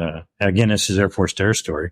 We're dropping LGBs, laser guided bombs, and the Mark 84s, the 2,000 pounders, so GBU 10s, guided bomb unit 10, and they're real heavy and they don't have much energy in them.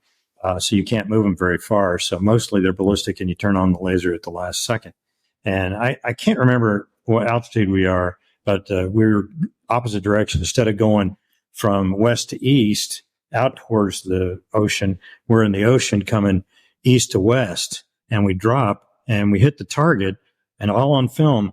And you see this hot 2,000 pound blue bomb go in the ground and then come out 90 degrees. What? Whoa. Yeah. I mean, we were hauling. We were doing 480 plus. So it had a lot of energy, as much energy as I could give it.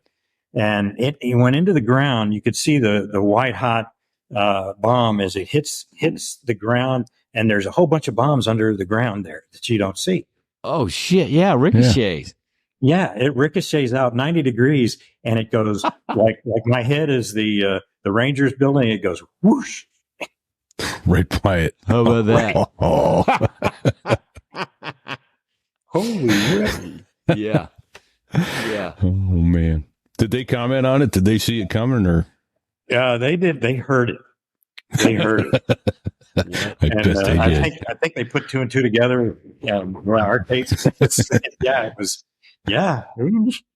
Incoming whistle. Well, you get hit by that. That's just not your day. All Or right. maybe it is Not your your day. day. It's your time. Your time stamp. Your time is That's right. timed up. Right. Someone said it isn't the rounds that say to whom it may concern that you need to worry about. It's the one with your name on it. So Yeah. So Gunny, did you retire out of the Air yeah. Force? I did. Excellent. I Well, thank you spent, for your service. indeed, thank you. Oh, thank you. Yeah, I did Retire 8 years in the Marines and then 16 in the Air Force. So 24. Excellent. Well, the most important part of that whole thing is that you started in the Marines. So really, Right. you're a Marine. Wearing you're a wolf in sheep's clothing, so to speak. So no, he was in the Marines for 8 years, then he retired and went in the Air Force. So I have a story about that too. So Okay. when I was early days when I was in the Air Force, people would find out I was in the Marine Corps, and it's not a common thing.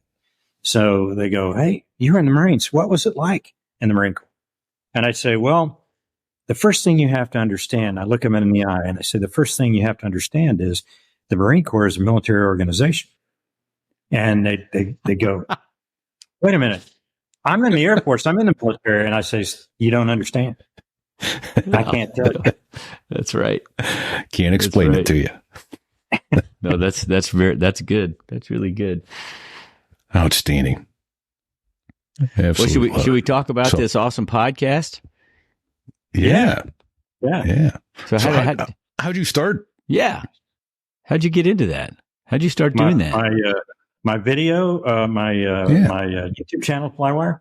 Yeah. Yes. So, have you guys ever heard of a thing called CompuServe?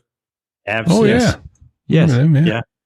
AvSig is the oldest continuous use chat forum, I think, in existence. I'd be willing to bet. It still exists. It's not quite what it used to be. But I was, back in the dial-up modem days, I made a lot of friends on that, on AvSig, and still friends with a bunch of them. And one of those guys was a fellow named Tom Gresham. And Tom was he was a pilot, but he was a sportsman. His dad was Grits Gresham, and he did TV shows and all this other stuff. And he was the American Sportsman. I think that was fishing, hunting, that sort of stuff. Yeah, I thought that. Yeah, that name sounds familiar. Tom grew up that way, and so he's really familiar with that and the whole media thing. He'd do radio and TV and other stuff like that. And as a matter of fact, we used to go to Oshkosh.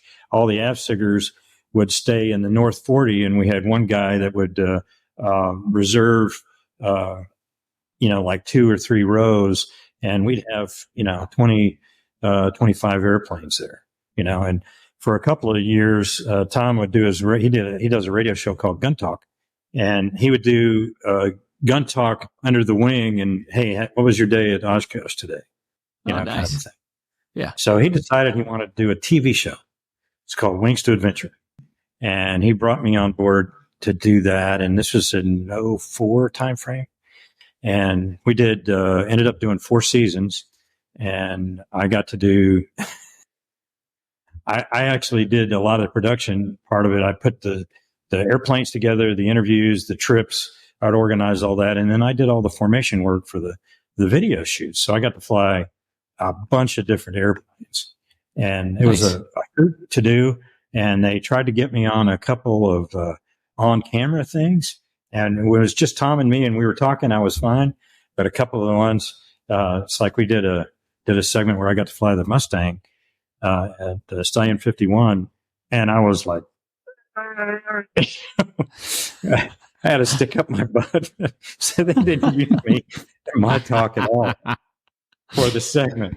But anyway, I had a lot of fun doing it. And then fast forward years, we only did 4 seasons, but then I had a rotator cuff surgery, and I was down for a while, and I was thinking, I really like doing that. I'm going to try this. And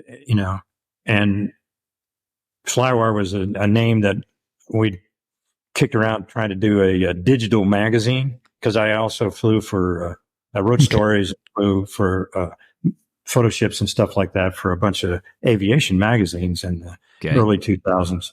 So we were trying to think of we'll go digital. So I came up with the idea for FlyWire, is that name of that organization or that thing, and it didn't go anywhere. So I was stuck. You can't do anything for basically nearly 6 months. So I go, I'm going to try this YouTube thing. So you see my really early videos. I'm not great, but I'm in a sling.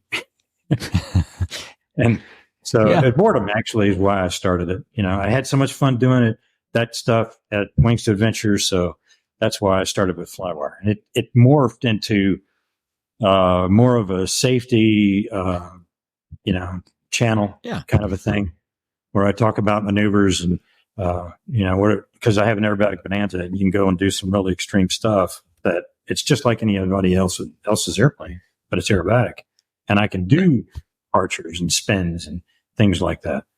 So, and my most popular videos seem to be the action reviews that I do. I'm sorry, you faded out there. The what? The accident reviews. Accident reviews. Yeah. Well, it's always, to me, I always like to hear that because I learn from other people's mistakes. Hopefully I won't make a mistake like that. If it was a mistake, right? Yeah. Well, actually the approach I use is Grandpa Pettibone. You remember Grandpa him? Pettibone. Yep. Jumping off the fence. Yeah, what were those boys are thinking? Yeah. Those boys, that's exactly. So that's kind of where I got my approach from, is be factual. And I actually did some accident investigations when I was in the Air Force. So I learned how to do it. And when I do one, it's not, it's an accident I think that any one of us could do. Any one of the three of us here, we could be in that situation. So when I first started flying, with my dad at Carty's Airport, little grass strip outside of San Antonio, outside of Randolph, actually, he would be shooting the shit and telling stories. So it was there I was kind of stories, and people were talking about things, a hangar talk, and a lot of learning happens there. And I don't see much of that anymore. So that's kind of infuses what I'm trying to do with FlyWire is I want to start the conversation. I want to have people think about it and start thinking about really, here's a factual approach is what might happen here. Yeah. What happened? I really like that. I suspect because of the digital age now, people just don't do that like we used to. There's some of that. And then the other thing, and you pointed out on one of your recent videos, and I'm likely pointed that on more than one, is the people who, everybody's got an opinion, right? And they're all throwing speculation at the wall, apparently hoping something will stick. And the one that I think of that you mentioned is, the guy had a heart attack and plowed into the ground. And your question is rightfully, where's your evidence for that? Lacking that evidence, you can't just make those assumptions and assertions.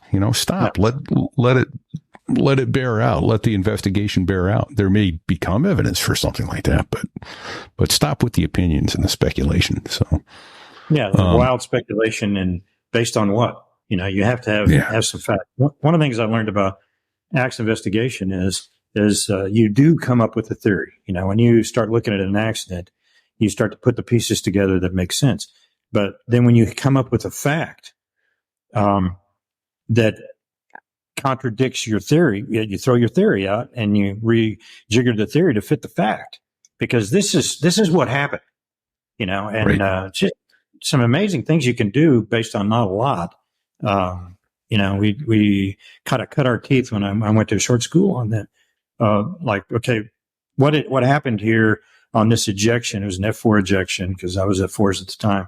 And, figure out what happened. And invariably all the students got it wrong. I know it was that this fact here changes everything. And, you need to pay attention to the facts, and then you change your theory to fit. Right. Yeah. Which is, that's hard for our brains to do, admittedly, cause you've got it in your mind how this came out, and to be professional and sit back and let that come to you, go, okay, that isn't going to work. How is it? How did it come together? So that's excellent that you do that. So let me, we got a question on one of the places we're streaming to right now. I don't remember from whence it came, but, I don't know. Did you, review the Asiana accident in San Francisco several years ago? Did you cover that in your... Was that the 777 with the manual approach? Yeah, I didn't review that actively though. No, I knew it was a manual. I'm sorry. Go ahead, Gunny. I was just saying I knew of the accident, but I didn't do a video on it. Yeah. No. And I'm on the 777, but I remember that it happened, and I remember some details about it, but I wouldn't begin to try and talk about it because I don't know enough of the details to. They were manually flying it with the auto throttles engaged. Okay. Right. And they had touchdown zone set and level change selected, trying to they were high and fast. Yeah. And so the throttles were idle and asleep, and they were never going to wake back up.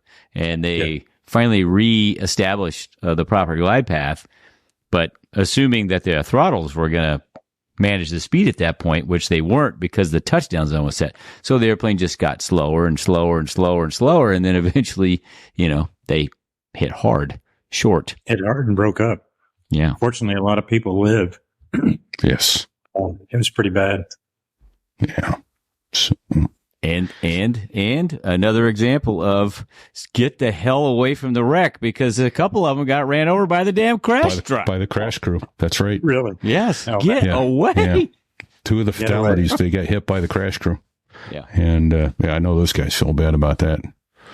And then the other, I thought it was hilarious. And I get there's people that are upset about it because it was racist, but the KTVU news crew got punked, and they claimed to actually call the NTSB. Yeah, and they came up with these names, and it's like, are you kidding me? You actually read that on the air without? But the NTSB never gives away names. We too low. Yeah.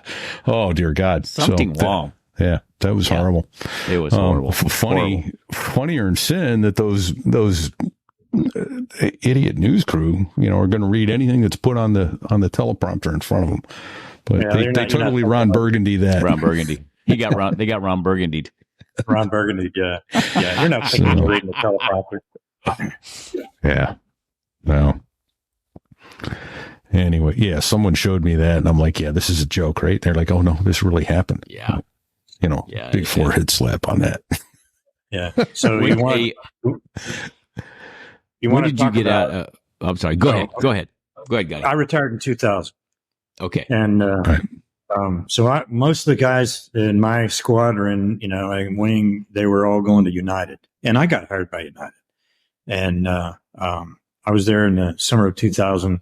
I'm not a union guy, never been in a union, and all of a sudden I'm in a union, and it was contract negotiations. Yes. And I'm telling you, United has a union, and they're serious about it. And people, they were doing a slowdown is basically what they were doing as their negotiation tactic. And eventually it worked, but all the passengers and, they'd be yelling at you when you're walking down the concourse stuff. It's like, oh gosh, this is ridiculous. So I was a N-72 engineer, and what I wanted to do, I'd applied and got interviewed at American, but they didn't hire me in time. United hired me, so that's why I went to United. And I'm on a trip. At the end, the contract was just signed, and I had an Airbus assignment, so I wouldn't have to stay as an engineer very long. And American calls me up. I'm on this trip, and they says, "Hey, do you still want to work for us? We got an opening in a class in 2 weeks." And I said, "Oh, hell yeah," because we're building a place at an air park in Fort Worth, so I won't have to commute. So this will be great instead of commuting all the time to Denver or Chicago or wherever. So I go in at the end of the trip. I go into the chief pilot's office in Chicago, and I go in and say, "Hey, I'm giving my 2 weeks notice. I'm going to quit." And he says, "You're joking." I said, "No, I'm not." And he says, "Give me your hat and your badge and get the hell out of my office." Oh my goodness. Yeah. Yeah. So I gave him my hat and my badge, and now I got to pay for a ticket to get back home. That's not right. Damn. Yeah. No, the airlines all do that now. You give them 2 weeks notice, then that is your last minute on the property as an employee. That's something. Yeah. They're not going to let you fly another trip. So let that be a lesson to everybody out there that's thinking about giving your 2 weeks notice. Just make it a surprise. I'm not coming back. Yeah, just not answer anymore. Well, the funny thing is for like a month afterwards, I would still get calls from crew scheduling wanting me to cover this trip. Yeah. We show you out of position, sir. Can you make this trip? You should have told him yes. Yeah, I'll do it. Put me on. Yeah. I got you. Yeah. If I can have my hat back. I don't want the badge. I just want the hat. That's right. Exactly. Oh, that's funny. Shit. Hey, really quick, let me correct myself. Someone brought it up on the YouTube comments and said, so one passenger was run over, and the final report concluded that she died of her injuries prior to being run over. So I stand corrected on that. And then there were 2 fatalities on that Asiana. So horrible. Yeah. So what, let me ask this. How, I don't know how many videos you've got up now, but certainly many hundreds of thousands of followers.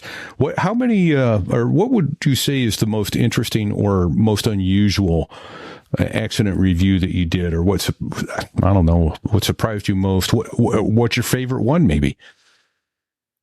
Well, my favorite video that I did. Yeah, which child do you like the best? Yeah.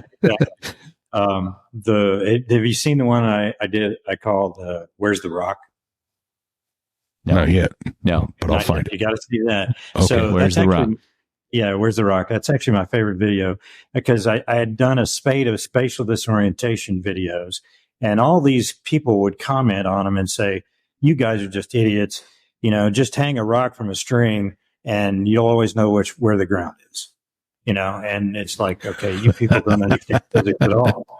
So I said, okay, so that's what I'm going to do then. I'm going to go, because I have an aerobatic bonanza, and I'm going to go do this. So what I did is I took a tennis ball, not a rock, because smart. The rock don't need to knock yourself out. Smart. See, listen, he's definitely a Marine. He's capable of critical thinking. Yeah, there you go. Exactly. Army guy would have took a rock, big rock, tied it on a string. Sorry, guys. I'm pulling your leg. So I took this tennis ball and I put a smiling face on it. I called it Wilson. Nice. And tied it on a string, and we did loops, we did rolls, we did stuff like that. And I talk about what centripetal acceleration is and what centrifugal acceleration is, and why that is total bullshit, and why we have to have different instruments to keep us oriented in the sky, because your vestibular system is not going to do that. For you.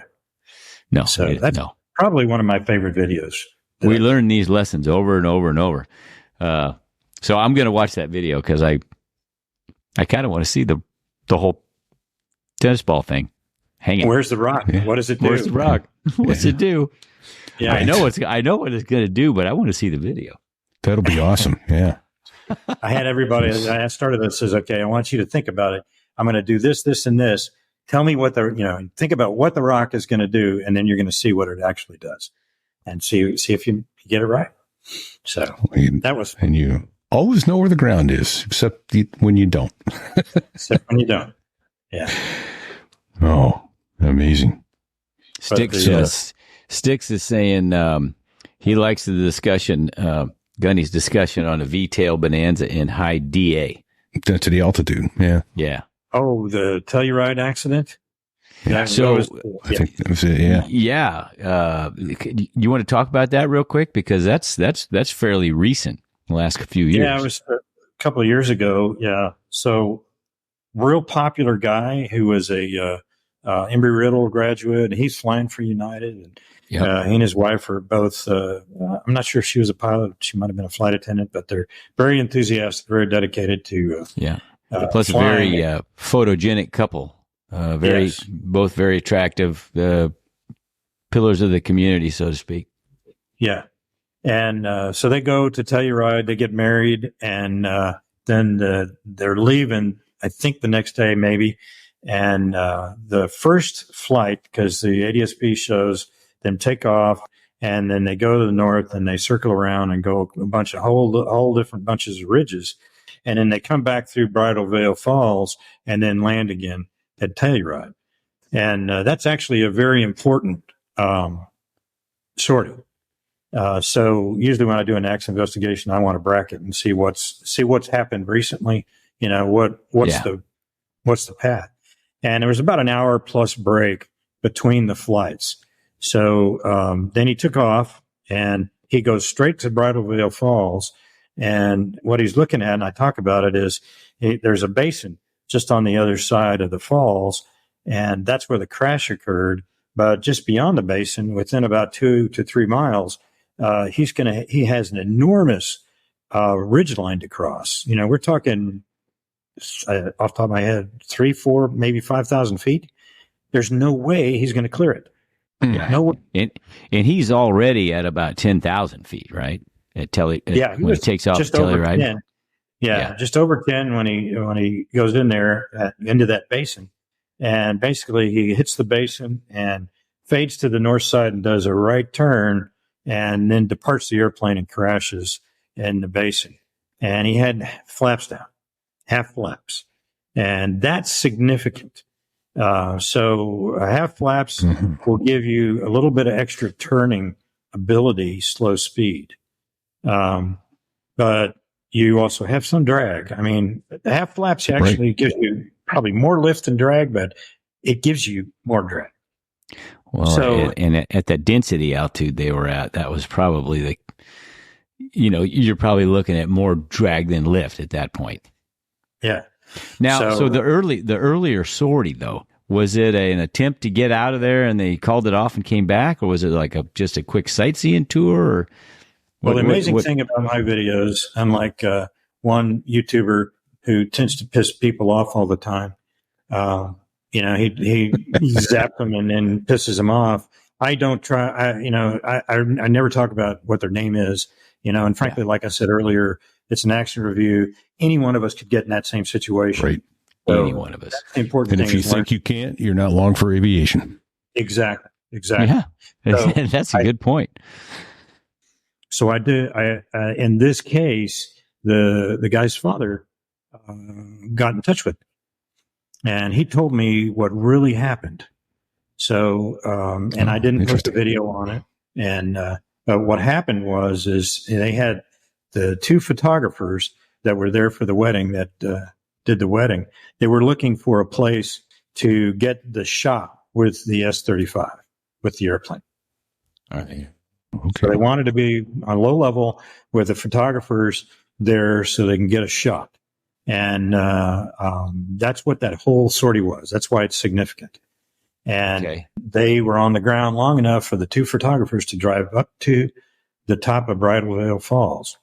So the plan was, and I couldn't see how he thought he was going to be able to climb over that ridgeline directly instead of spiraling up to altitude and then going for the ridgeline. Yeah. He never had that plan. He was going to turn around, and that's why he had half flaps, because he didn't want to be fast, because he wanted to and had the most time available for the photographers to get the shot crossing Bridal Veil Falls. And that's why he had the flaps down. Of course, his dad didn't know that. It's just mine. It's horrible. Yeah. Yeah. So, but he didn't understand turn radius. At that altitude, that high density altitude, your turn radius, you may be slow. That doesn't mean your turn radius is good. No, it's giant. Your true airspeed's giant. Yeah. Yep. So he had this huge turn radius and he couldn't make it. And he didn't have the energy to increase it, or he didn't have the altitude because he was just above the ground, and he pulls too hard and the airplane departs and crashes. And that's that's horrible to hear. That specific scenario, not the whole want to take a picture part, but the high density altitude, big turn radius, pull too hard because terrain, and depart is played over and over and over throughout aviation history. Over and over and over. Absolutely. Over and over and over. Yeah. Yeah. In fact, I forget when it was, but there is an FAA video on density altitude with a Bonanza, and the couple departs. He's a photographer, and they depart Lakefront Airport in New Orleans, and they work their way up to the mountains of Colorado, and they almost bite it, and then they go into a long discussion about how density altitude will kill you. Yeah. So I've actually got that video. That's a good do one. You? Yeah. Weird. Yeah. Yeah, you better be in the charts if you're going to be flying around in the mountains on a hot day. Well, anywhere on a hot day for that matter. Know what your density altitude is. Know what your performance is, because you can quickly exceed performance in a light civil. And I think, I could be wrong, I think those of us who fly big jets or tactical jets are even more susceptible to that, because we're used to flying airplanes with all the performance in the world, and it's just not a big consideration. And then we get out there and find out, sometimes too late, sometimes almost too late. Oh, this was not a good idea. Yeah. I remember rolling down the runway. Go Yeah. ahead. I was just going to say, flying in the mountains for me, I'm a flatlander, and every time I've been in the mountain, I've been in the big airplanes or a fighter with a lot of thrust, and I need to learn from somebody else that knows what they're doing before I risk much mountain flying. Right. That's what's called being a bold aviator. You are willing to accept the fact that I don't know everything and not bold enough to just say, I'm going to go do this because I can. What could go wrong? And so, What could go wrong? Yeah. So there's no such thing as an old, bold aviator, right? Yeah. So you wanted an airline story. I've got an airline story. Yes. Yes.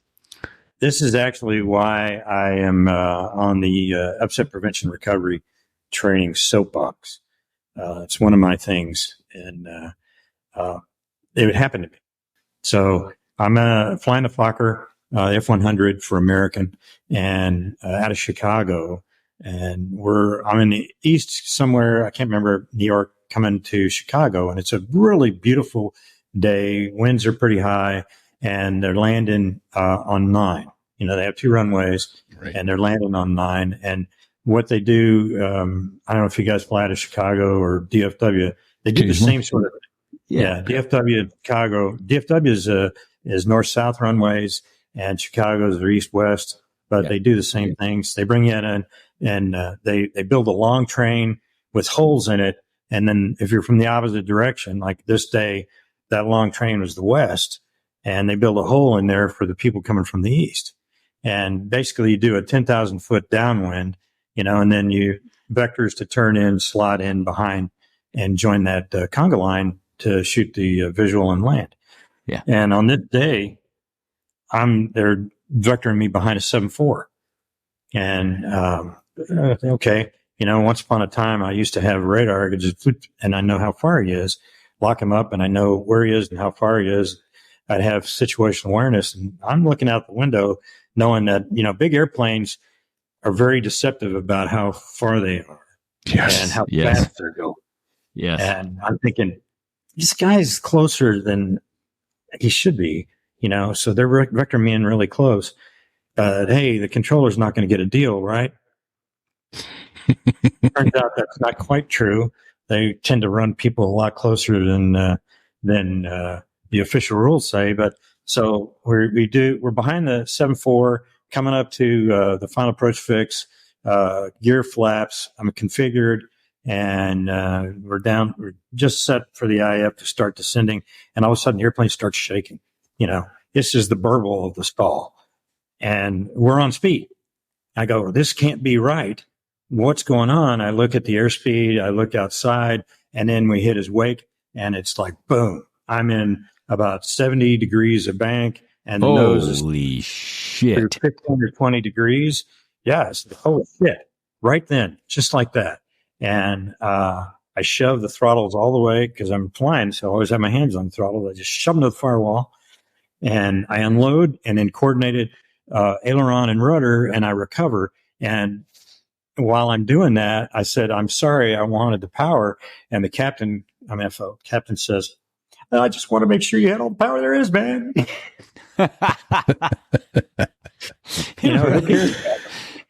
So we ended up recovering. We only lost a couple of 100 feet, and right back on the ILS, we go ahead and land. So it wasn't a huge altitude loss, so we didn't have to go around or anything, and got our shit together, met the 1,000-foot requirement, all that kind of configured, all that kind of stuff. So we go ahead and land. And that's been my soapbox ever since, because, you think it'll never happen to you. Well, fighter pilot at the controls.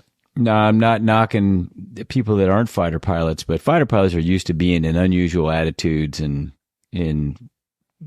so somebody that's doesn't have that experience has that happen to them without training, without the URPT training that you're talking about. Yeah. It's a death sentence. It is. Yes. Yeah.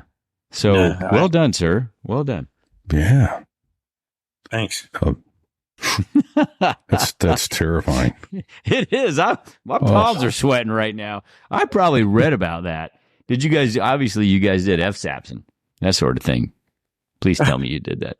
I don't remember. I've slept since then. So, Yeah. Oh, I know. I don't remember what I did last week half the time. Right? Oh, goodness. Ay, man. ay. All right, I got an F-15 question for you. So Shoot. you're taking off an F-15 full bag of gas. Nothing hanging on the outside. Did you ever get an unrestricted climb? Just unrestricted climb, and just tell me what your how long does it take to get to I don't know. Well, we used to call those quick climbs. Do them a lot. And as a matter of fact, I think on the second and the TX or the transition phase of either the B course or the T course, transition course for formally qualified people, B is the basic course. You do a quick climb, and we do a tail slide as well. I mean, you go through that the entire envelope. Yeah. So, I have a quick climb story for you. Hell, let her rip. Oh, yeah, here we go.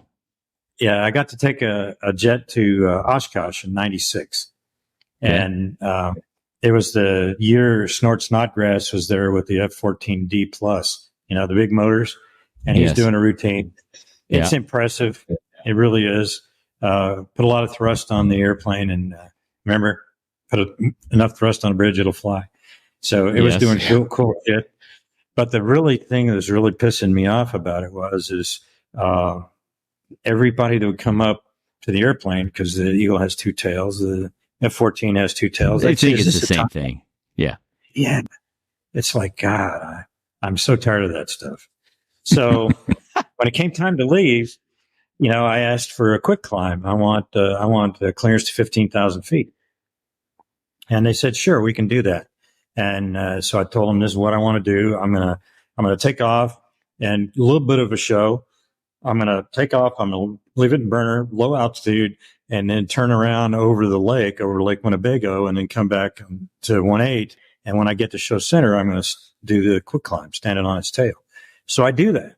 And the Eagle with the and this is 220 motors, not 229 motors, which has more thrust. When I flew at Lakenheath at 229s, we were 220, 229. We don't know the difference, Gunny. What's 9 among friends? Yeah, what's it?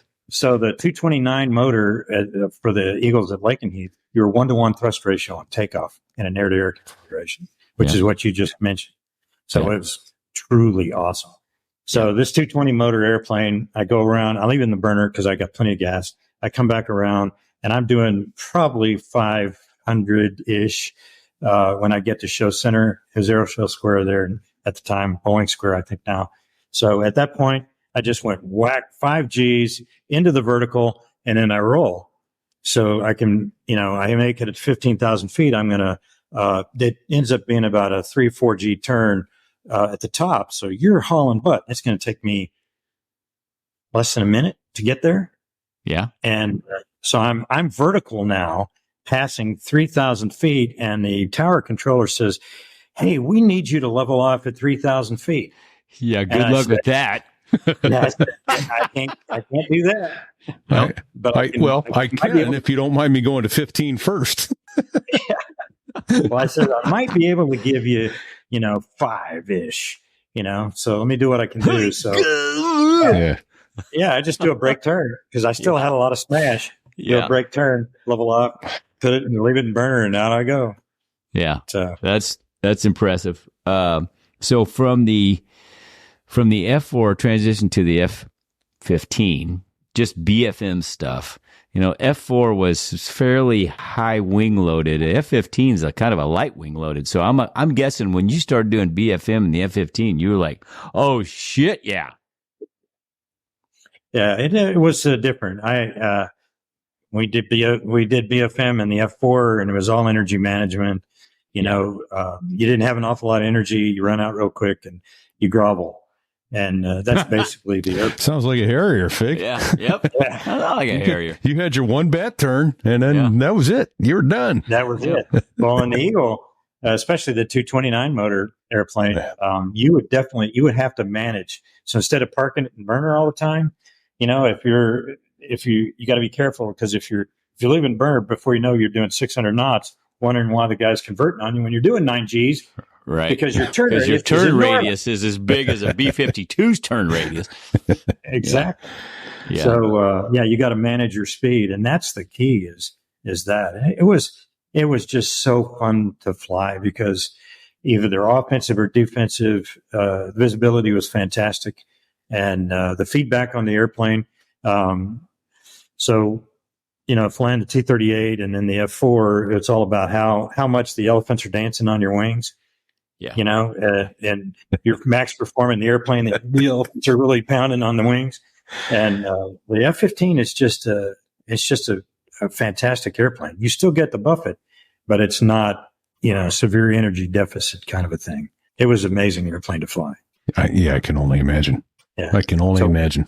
We've had another F-15 guy on, Father Mike, and he had a lot of time in the airplane and nothing horrible to say about it. Actually, it was all good, but he was fighting the guy that broke in half. Really? Yeah, Missouri Air Guard. The guy, that it broke. The fuselage broke right behind the cockpit, and he was offensive on this guy when it happened. And the way he tells it is well, he's a funny. He tells a good story anyway, but when he tells it, it's good. It's like that image of that airplane breaking in half is seared into my brain for the rest of my life. It's one of our podcasts. I can't remember the episode, but he's a funny guy, and I've known him a long time. Well, he tells a good story. But yeah, something you said triggered that thought. Yeah, it's probably what it would look like if you got a missile hit, where it hit mid fuselage and it just blows up in half. We got another question from the viewers, and I think that the answer is going to be disappointing. What's it like to go from transonic to supersonic? It is kind of disappointing, yeah. So in the 38, in pilot training, you do your first ride. They call it your dollar ride. And you go supersonic. Okay, we did it. Okay, fine. So you don't notice, you don't hear anything. You see when you go through the Mach, and this is in the old days, when you had round dials, it would do that. And okay, yeah, we're fast. And that was it. And we're burning a hell of a lot of gas. So, and in the Eagle, it was really easy to go supersonic. So, it was not a big deal. And that's actually one of the tactics when you're shooting long range missiles. You do a wall, got 4 guys out, and we're going to shoot. We want to be really fast because whatever speed you have is a part of the missile. So you get a much longer leg shot. You go super. Okay. You're giving it more kick out the door. More initial. From another listener, predominantly or historically, fighters are designed with the gun having a little positive cant. Fighters and attack airplanes have a little, negative cant, or maybe I'm saying that backwards. But basically, a fighter's gun is pointed up a little bit, and attack airplanes' guns are pointed down a little bit. So you don't have to be as steep when you're strafing, and you don't have to pull as much lead when you're fighting air to air. F-15E Strike Eagle. Is the gun canted up or down? Or it's the same as what we call light grace. The CDBs. It's exactly the same. It's just over 2 degrees canted up. Yeah. So I never really was crazy about strafe until we got the PGU 28 bullet. So the M51 bullet is the standard 20 millimeter bullet, and you have to be your flight path vector has to be low on the target. Because it's got a 2 degree cant, and that's so you already have 2 degrees of lead, so you don't have to pull quite as much when you're in a gunfight.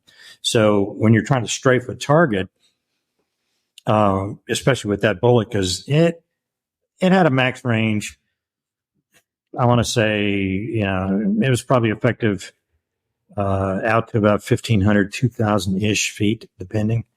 And which isn't much, and it had a dispersion of greater than 8 mils, which is really big at that distance. So you're not getting a lot of bullets in the target, and that means that you have to depress your nose. And during the recovery, if you don't do it just right, in other words, you acquire the target, you get into range, it says you're in range, you fire, and then you recover. and you don't look at anything else because you're below the flight path. And generally, for a low angle strafe, you get out about 75 feet above the ground. Oh, shit. Okay. Yeah. And the beauty of all these jets now is they're so magic. As you know, we put a little pipper dot on the deck or on the target and squeeze the trigger, and that's where the rounds hit. The computer takes all your speed and winds and all that stuff into account. It's magic. Pure magic. So when it came out, the PGU-28 it's the same basic nose shape, but what they did is they put a boat tail on it. So it's got the same grain, basically, the same charge, powder charge. Same muzzle velocity. It's drag. Go ahead. Oh, it's less drag. The boat tail reduces the drag so much that you basically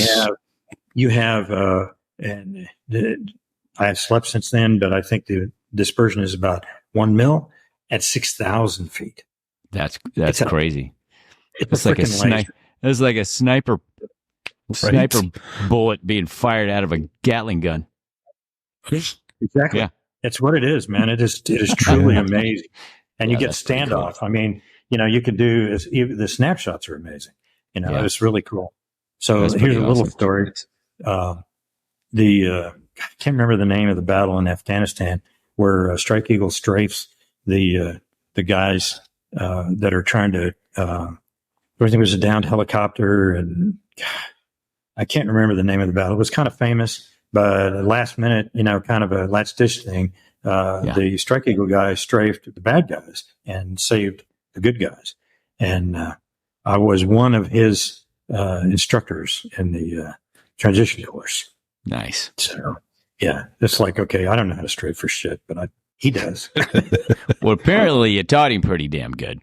Yeah. Every now and again, a blind squirrel finds a nut. Right. Well, repeat. We're coming upon almost 2 hours of this man's time. Yeah. What do you think? Want to take 5 minutes? Let's just have him back. Let's have him back. Yeah. Back would be good because I'm actually in the hangar and it's 100 degrees here. Oh shit! So, I saw you wiping your head a couple times. I see the airplane. I figured you were in a hangar, but I had no idea how hot it was for you. I'm sorry about that. Yeah, it's a bit on the hot side, but better to have this as a background than something else. No, that's an awesome background. Well, super. Well, we'll get you back very soon then. Keep this going.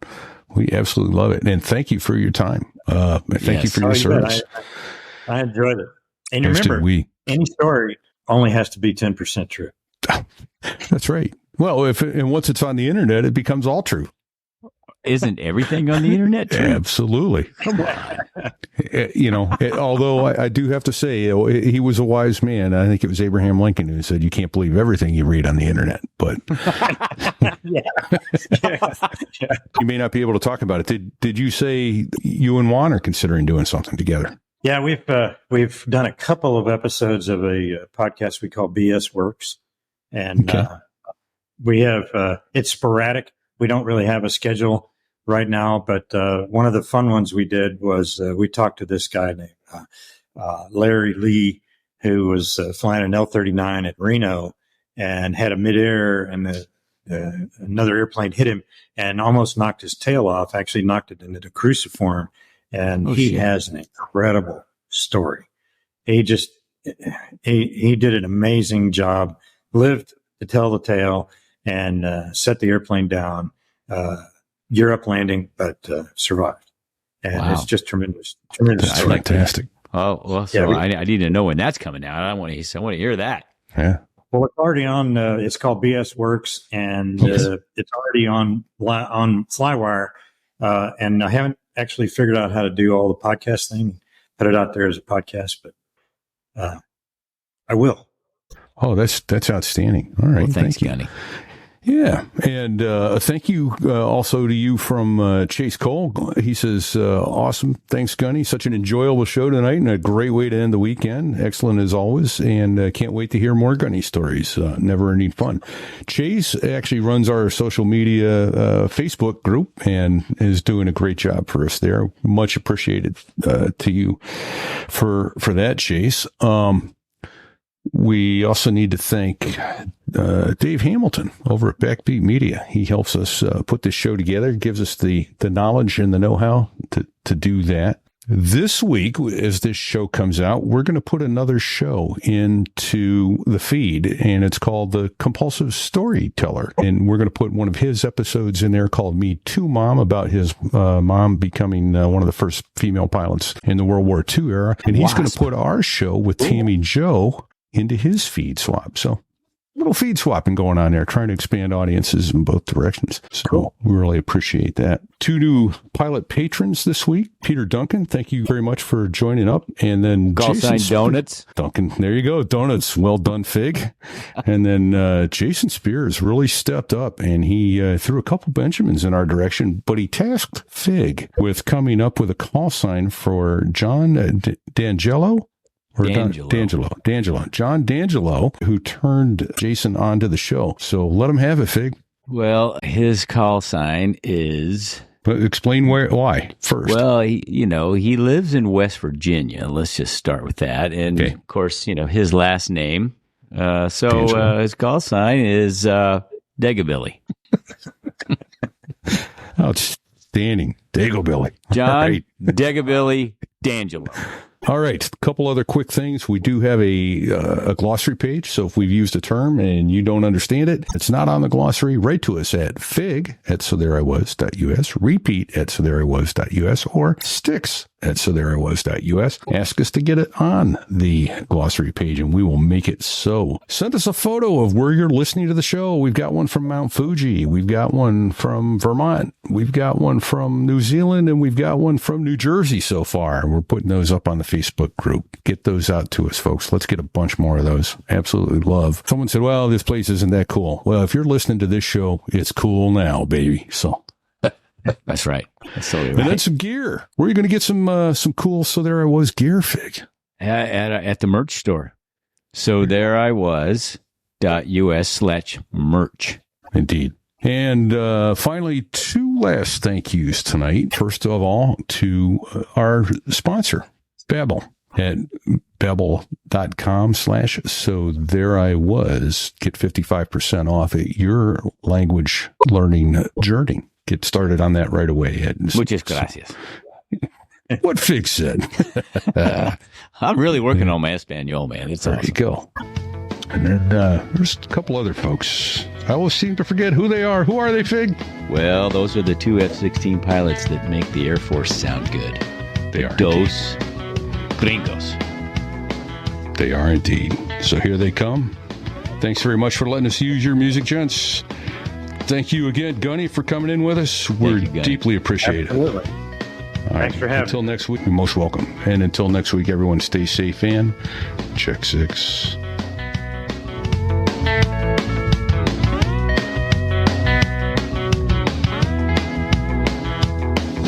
Well, there I was, crossing the pond, and you could see that I wasn't exactly fond of all the shit I was wearing on that day. Now an F-16 is cramped enough, but it's even worse with all that stuff supposed to save your life. But we knew there was no way. 'Cause when you're going down the North Atlantic, man, it's over. What do you say, Fig? He said it's over.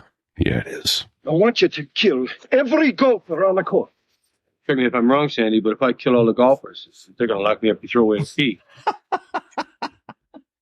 You got to give me a little warning. I didn't even see that coming. That was good. I peed myself a little bit just now.